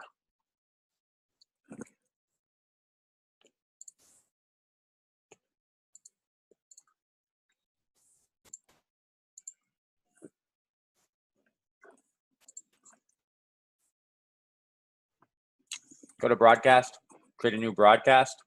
Now, I'm not quite sure what you're asking here, other than put in some picture.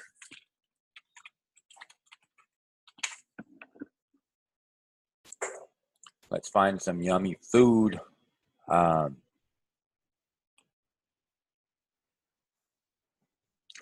Let's find some really yummy food. See what could be really yummy. That mac and cheese looks yummy. So far, that mac and cheese looks the best, I think.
So is this what you're talking about? How to do this? How to just go in and create some broadcast like this that has some picture in it? Yeah, exactly. You make all this look so easy. When I'm in there, I'm like, oh my God.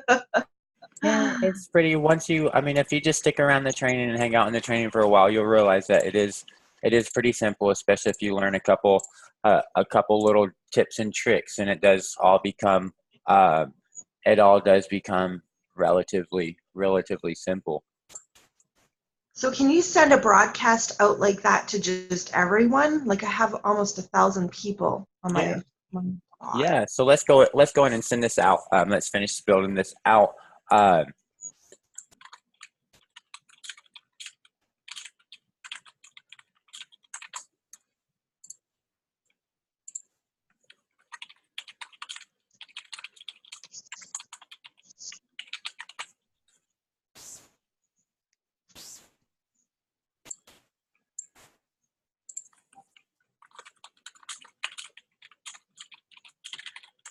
So there's the end of my content. All right. Now this will probably get a couple people to unsubscribe, especially the vegans. If there's any vegans when they get this, they're definitely going to be unsubscribed. Actually, I'm just going to unsubscribe them and tell them they've been unsubscribed.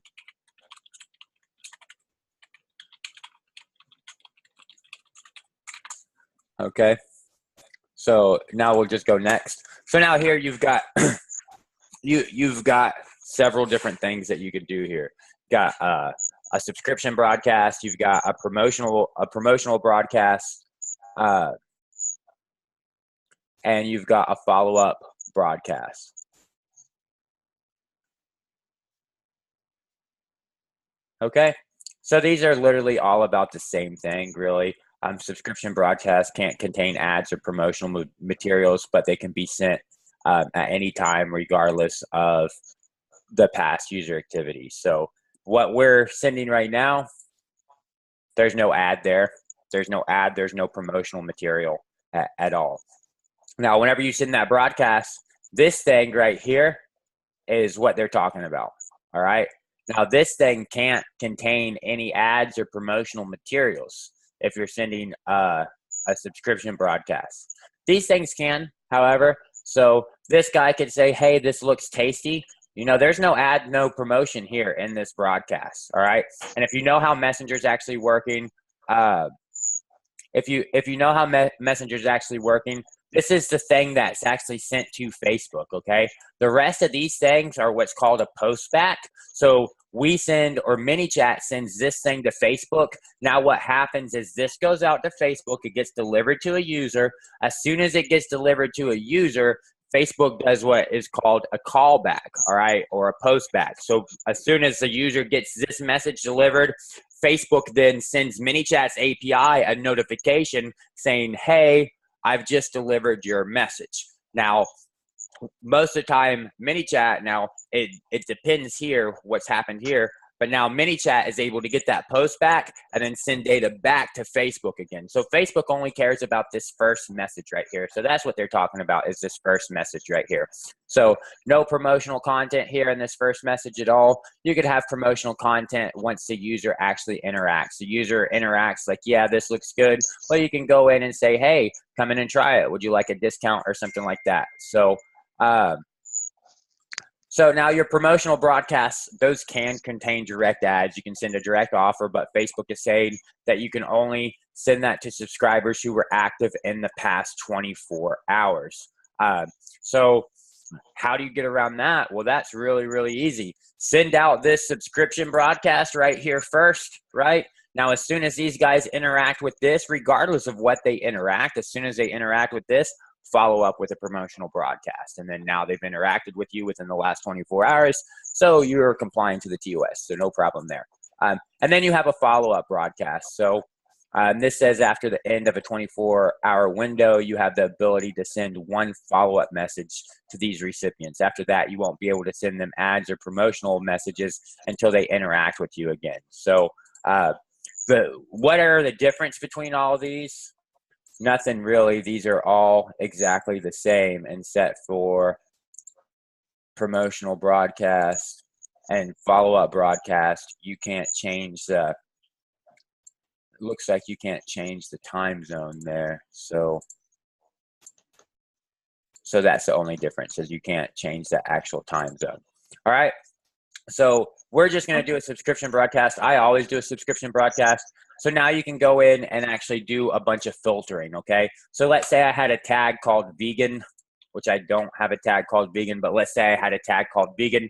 I could either include all and send only to my vegans, or I could send to everybody but my vegans, okay? So I do have some tags. Let's say I've got a tag called enrolled. So I can either say, hey, send this out to anybody who isn't enrolled, and send this out to anybody who is a male. Okay, so you can see this is now going to go out to 165 users. This is going to anyone who is not enrolled that is a male. Or I can change this to any of these conditions.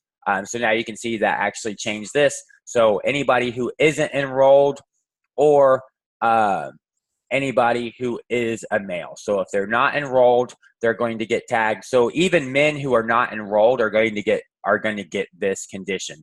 If I want to make sure that it's no one that isn't enrolled and also their man, I want to do all of these conditions. They need to match both of these conditions. If I do any, then obviously if the gender is a male and they are enrolled, then they're still going to get this message because they're matching any of these guys and they match these guys. So now you can go in and add these conditions. You can add these filters, who you want to send this out to.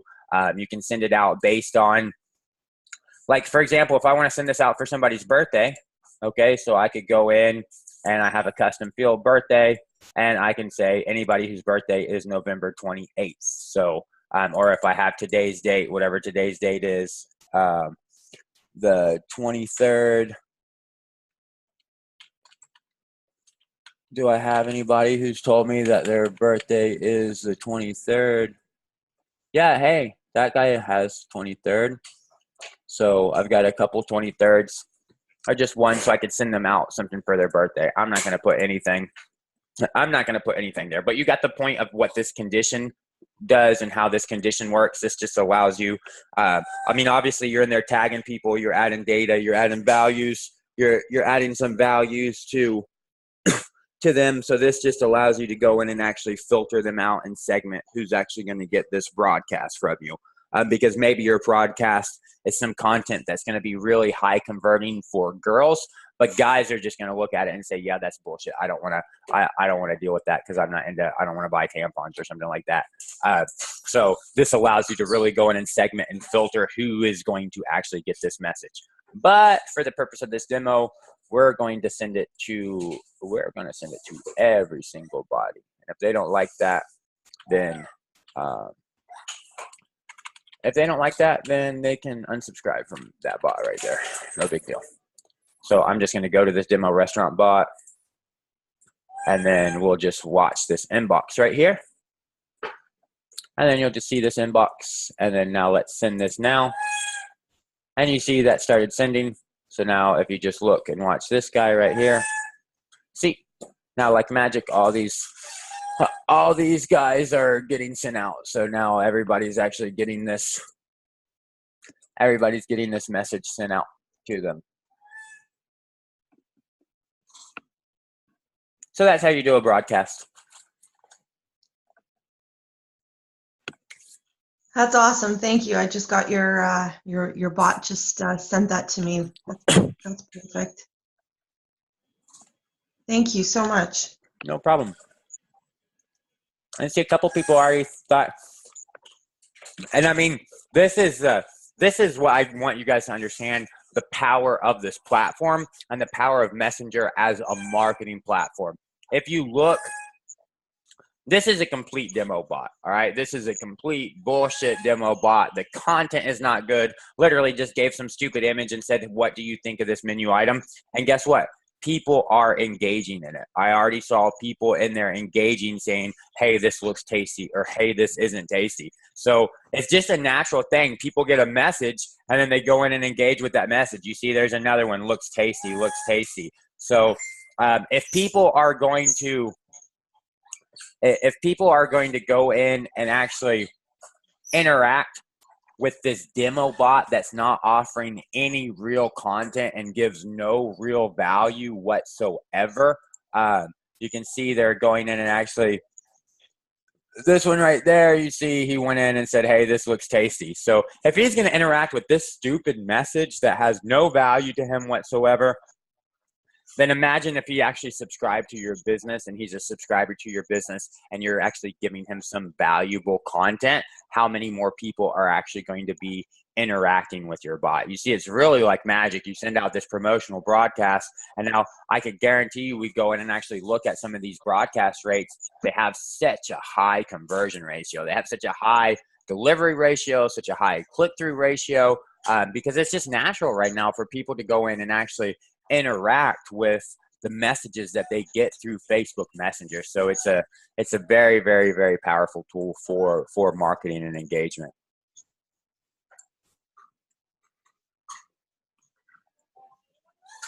And so to answer your question, Alyssa, what are cards generally used for? I use them for products. So products, links to blog posts, links to external content. So just more in-depth pieces of content. So if you want to showcase products that you have, or showcase services that you have, or if you want to highlight other pieces of content like a blog article or something like that, those are perfect things for you to actually use a card for. If you want to do a gallery, you want to go in and say, hey, look, I'm a realtor and I've got these 5 properties that are available.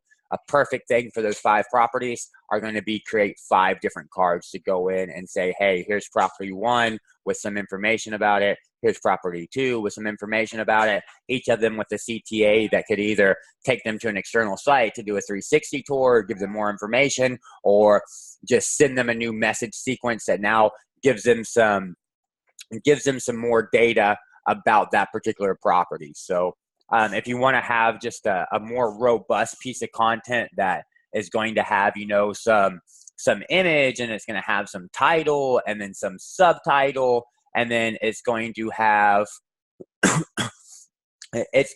some call to action, then that's a great thing for you to actually use the card for. It's just a more robust piece of content.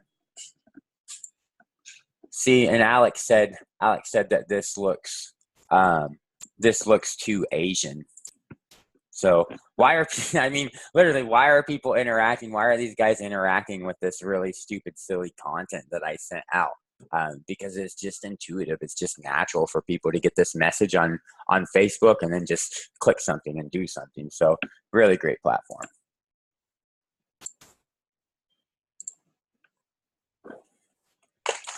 So what else? What other questions do you guys have?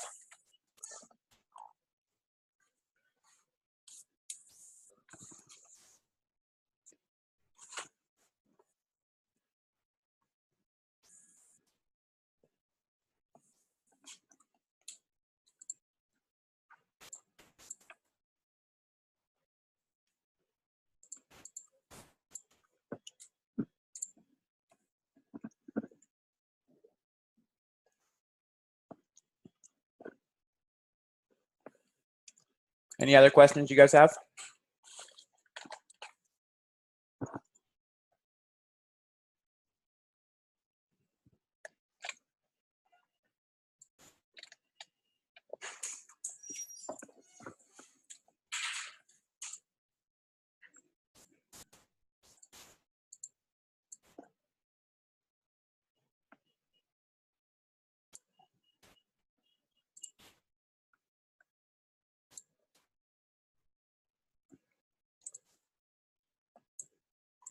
So you guys don't have any more questions.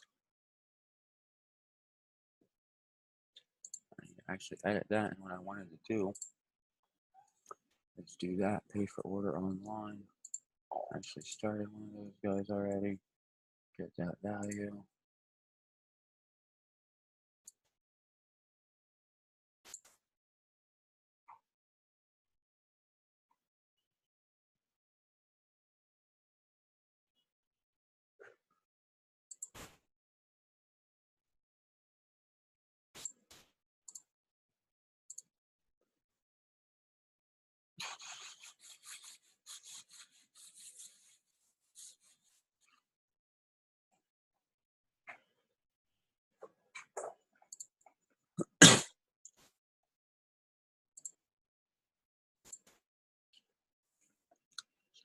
Order.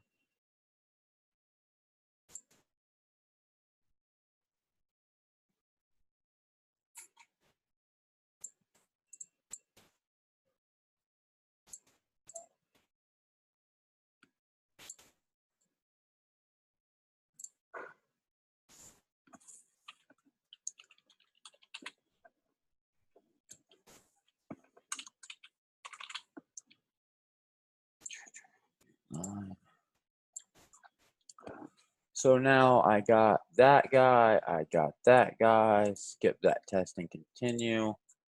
Only problem when I skip that test and continue is I don't have any of that data.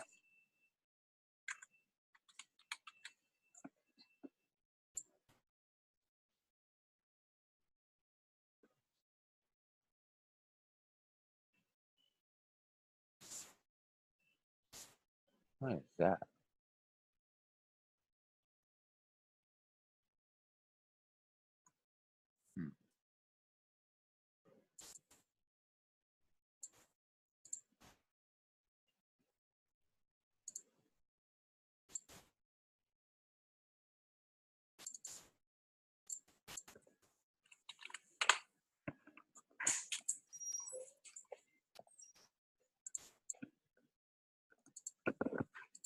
What's up, buddy?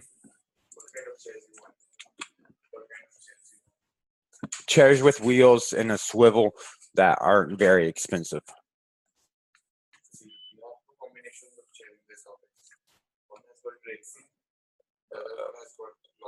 We don't care. We want chairs with wheels that swivel that are really inexpensive. The most inexpensive possible so that we could get those really nice IKEA desks.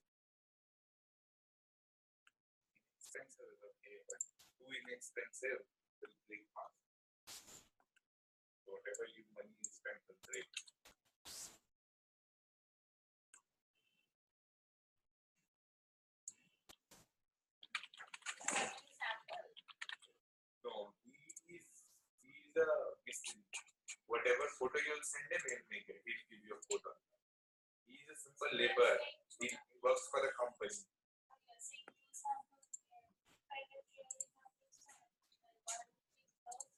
Yeah, another one is lyrics and material.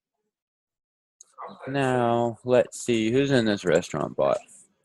Somebody needs to be in this restaurant bot. Who's my last subscriber here? That's the only thing I really hate about Zapier and ManyChat is somehow I need to get this person to go in and actually make an order so that I can somehow I need to get them to make an order so that I can actually go in and test out this Zap, because without that, then I can't actually test this Zap whatsoever. So, because nothing is going to be returned back because there's no actual value there.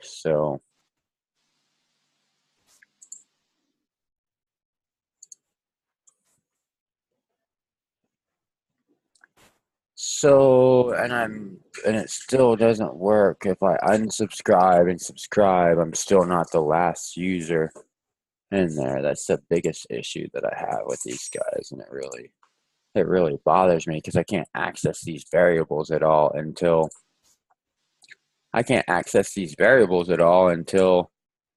I go in and actually test that.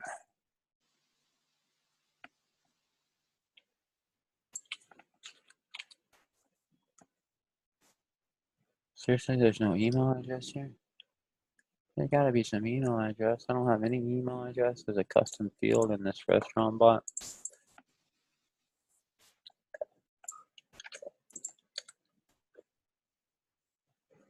Says I have an email address. Oh, there it is right there. Item is going to be food order. Quantity is going to be 1. Price, that needs to be that. This is going to be USD. ManyChat ID is going to be obviously the ManyChat ID. So now the only thing I can't fill out is that price, and I can't fill out this memo because that memo needs to actually come from somewhere else.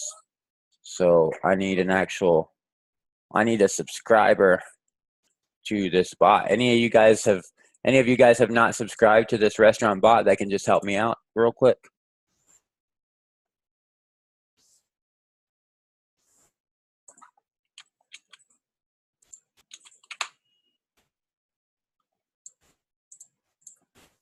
Any of you guys can just go send a message to that bot if you're not subscribed to it already. If you are subscribed to it already, that's not really going to help me. But if you're not subscribed to it, if you're not subscribed to it, you could just go in and just make a little subscription real quick so that I can have you do a little something. That way I can actually get this person right here to not be the last subscriber so that I can get some values inside here and finish out this invoice. Because what I'm actually doing is I'm adding into this order flow where whenever you want to check out, I can ask you, how do you want to pay? Yeah, you can, but that won't actually help me, because if you unsubscribe and then subscribe, you're still going to be in the same order in here. So ManyChat's not gonna actually do anything about that. So even I can come in and say, stop, unsubscribe. Yep, unsubscribe.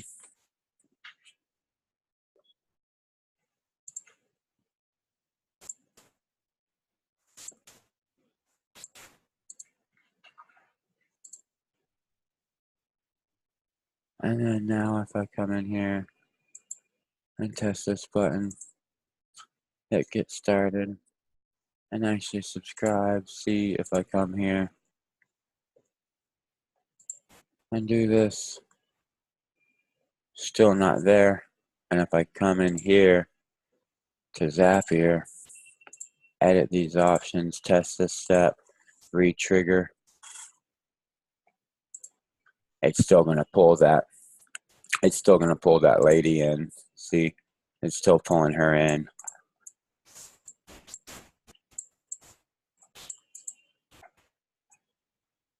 So what can I do here? I know what I can actually do here. I know what I can do here. I can just hack this thing real quick and then come over here. I should have somewhere, I think I should have a one-time use coupons right here. And in this one-time use coupons, I must have my own mini chat ID. So I can just go in here and force Zapier to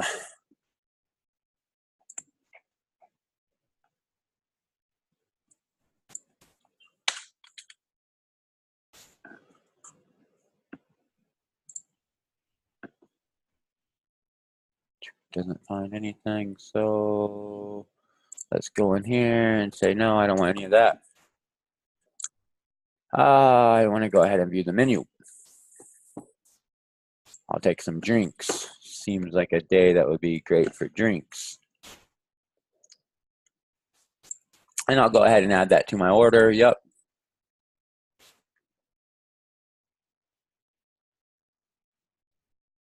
Okay.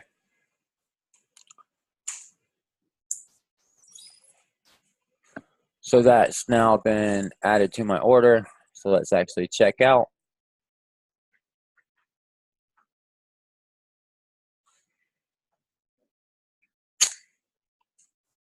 The checkout didn't actually work properly. Some issue there has. Let's try again though.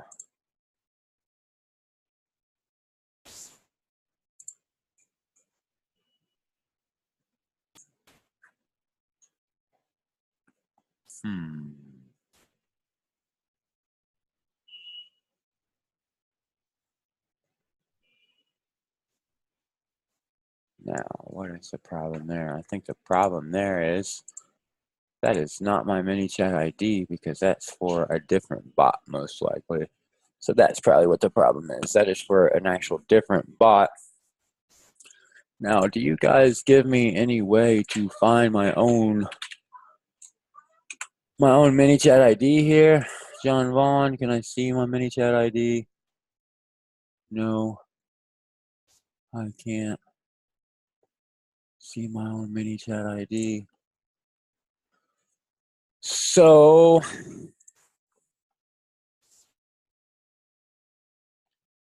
let's just do this.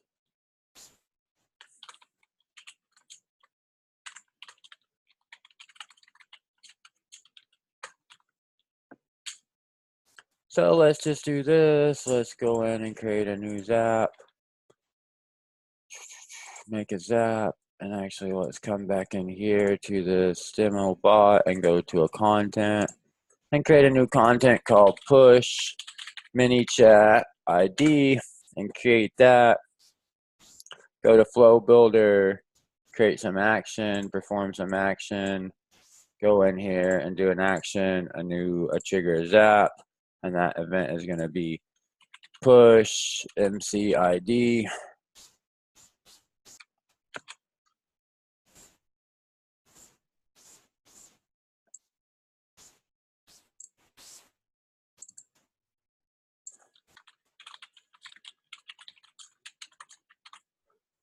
And that's all I actually needed. And then I'll just go to back to Zapier, over here, mini chat, new trigger a zap event, going to be coming from this demo restaurant bot. It is going to be a push MC ID.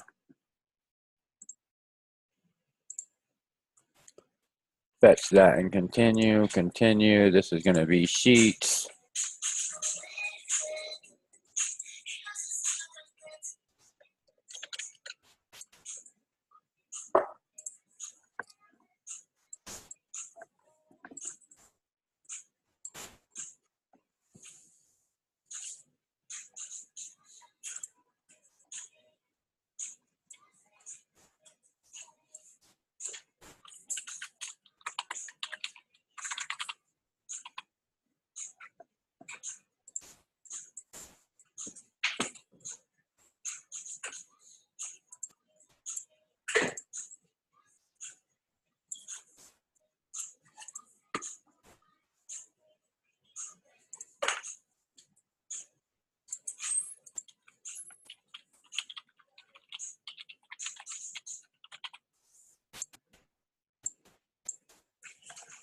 So there's that.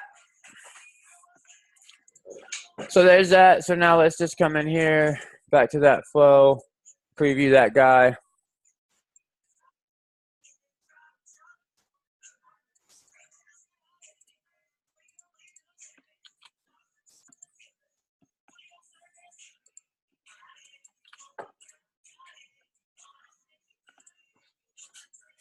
Now that was successful. And let's come in here to this guy.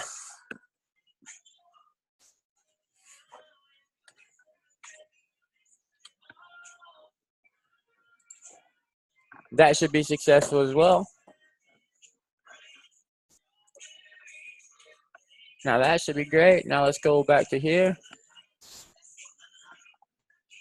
And we wanted to go to this memo right here. And then we want to go to get that list values, get that output. Yeah. Now we want to go get this price.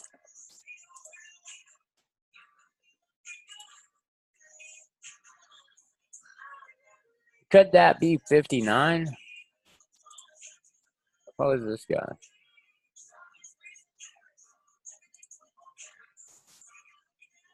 Yeah, I guess it could be that. So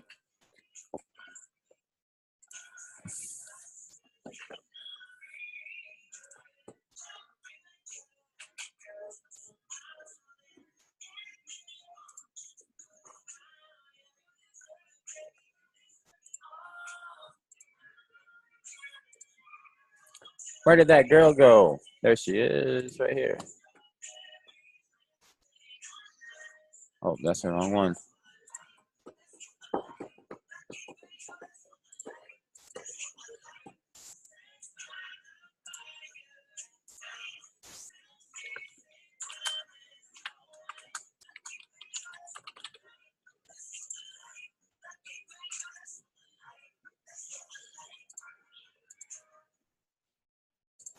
So hopefully you guys see what's going on and what I'm actually doing.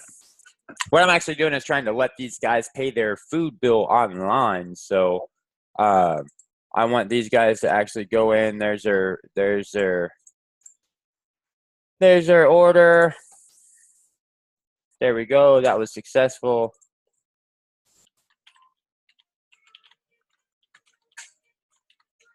And actually what I needed to do there is get that guy.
So now I just want to come back here.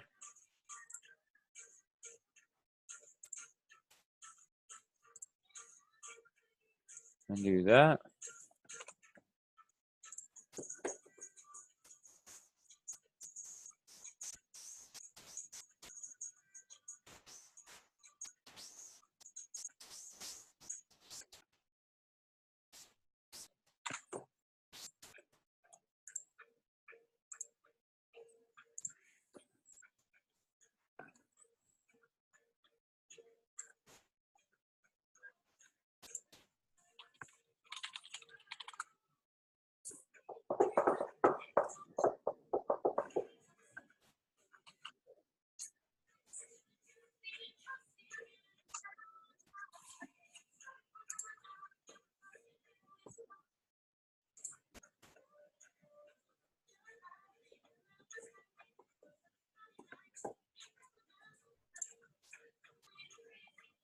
Come on, where's my invoice at? Come on, man.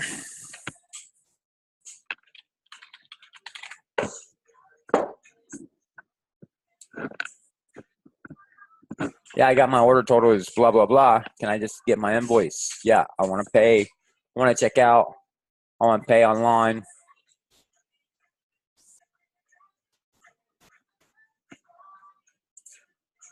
So I told you I want to pay online. So now I'm going to trigger that guy and let's go there afterwards. So, but I already told you I want to pay online. Now, why did you not send me out my invoice? I know for a fact I sent out some message there.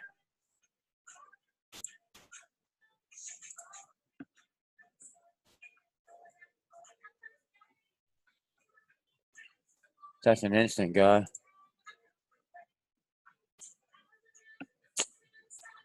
I just not understanding why you never sent me my invoice.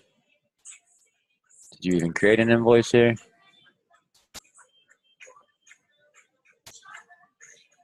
I see that first one was actually created. So let's try this one more time.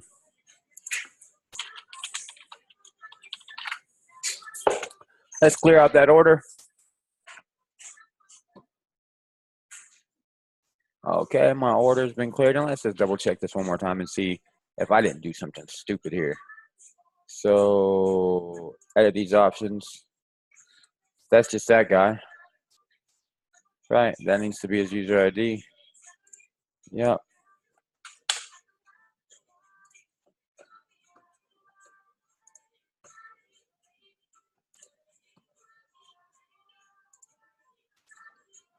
That's that guy. That's his order. That's correct. On new line. Skip that test and continue as well. Now create that invoice. We already have that guy set up.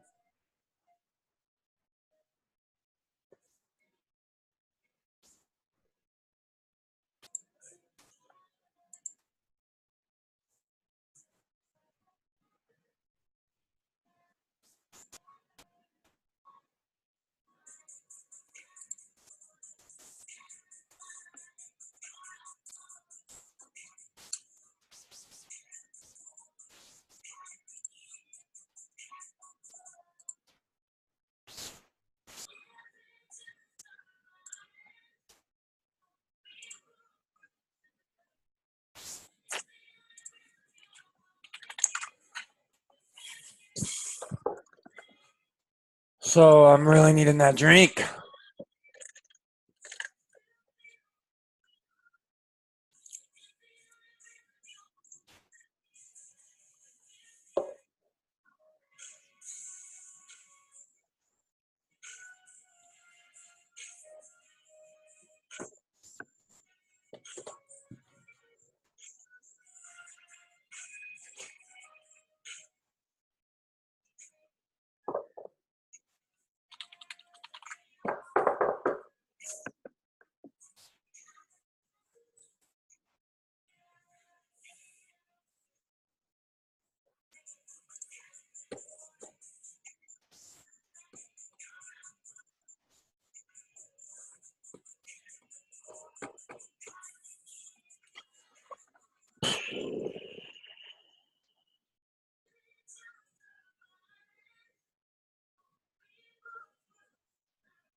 Man, I can't get that to actually work. I got to take a break, guys. So I'll do another training session in about 30 minutes. If you guys are interested, I'll send you out a message. But I will do another training session soon. So thank you so much for coming to this one.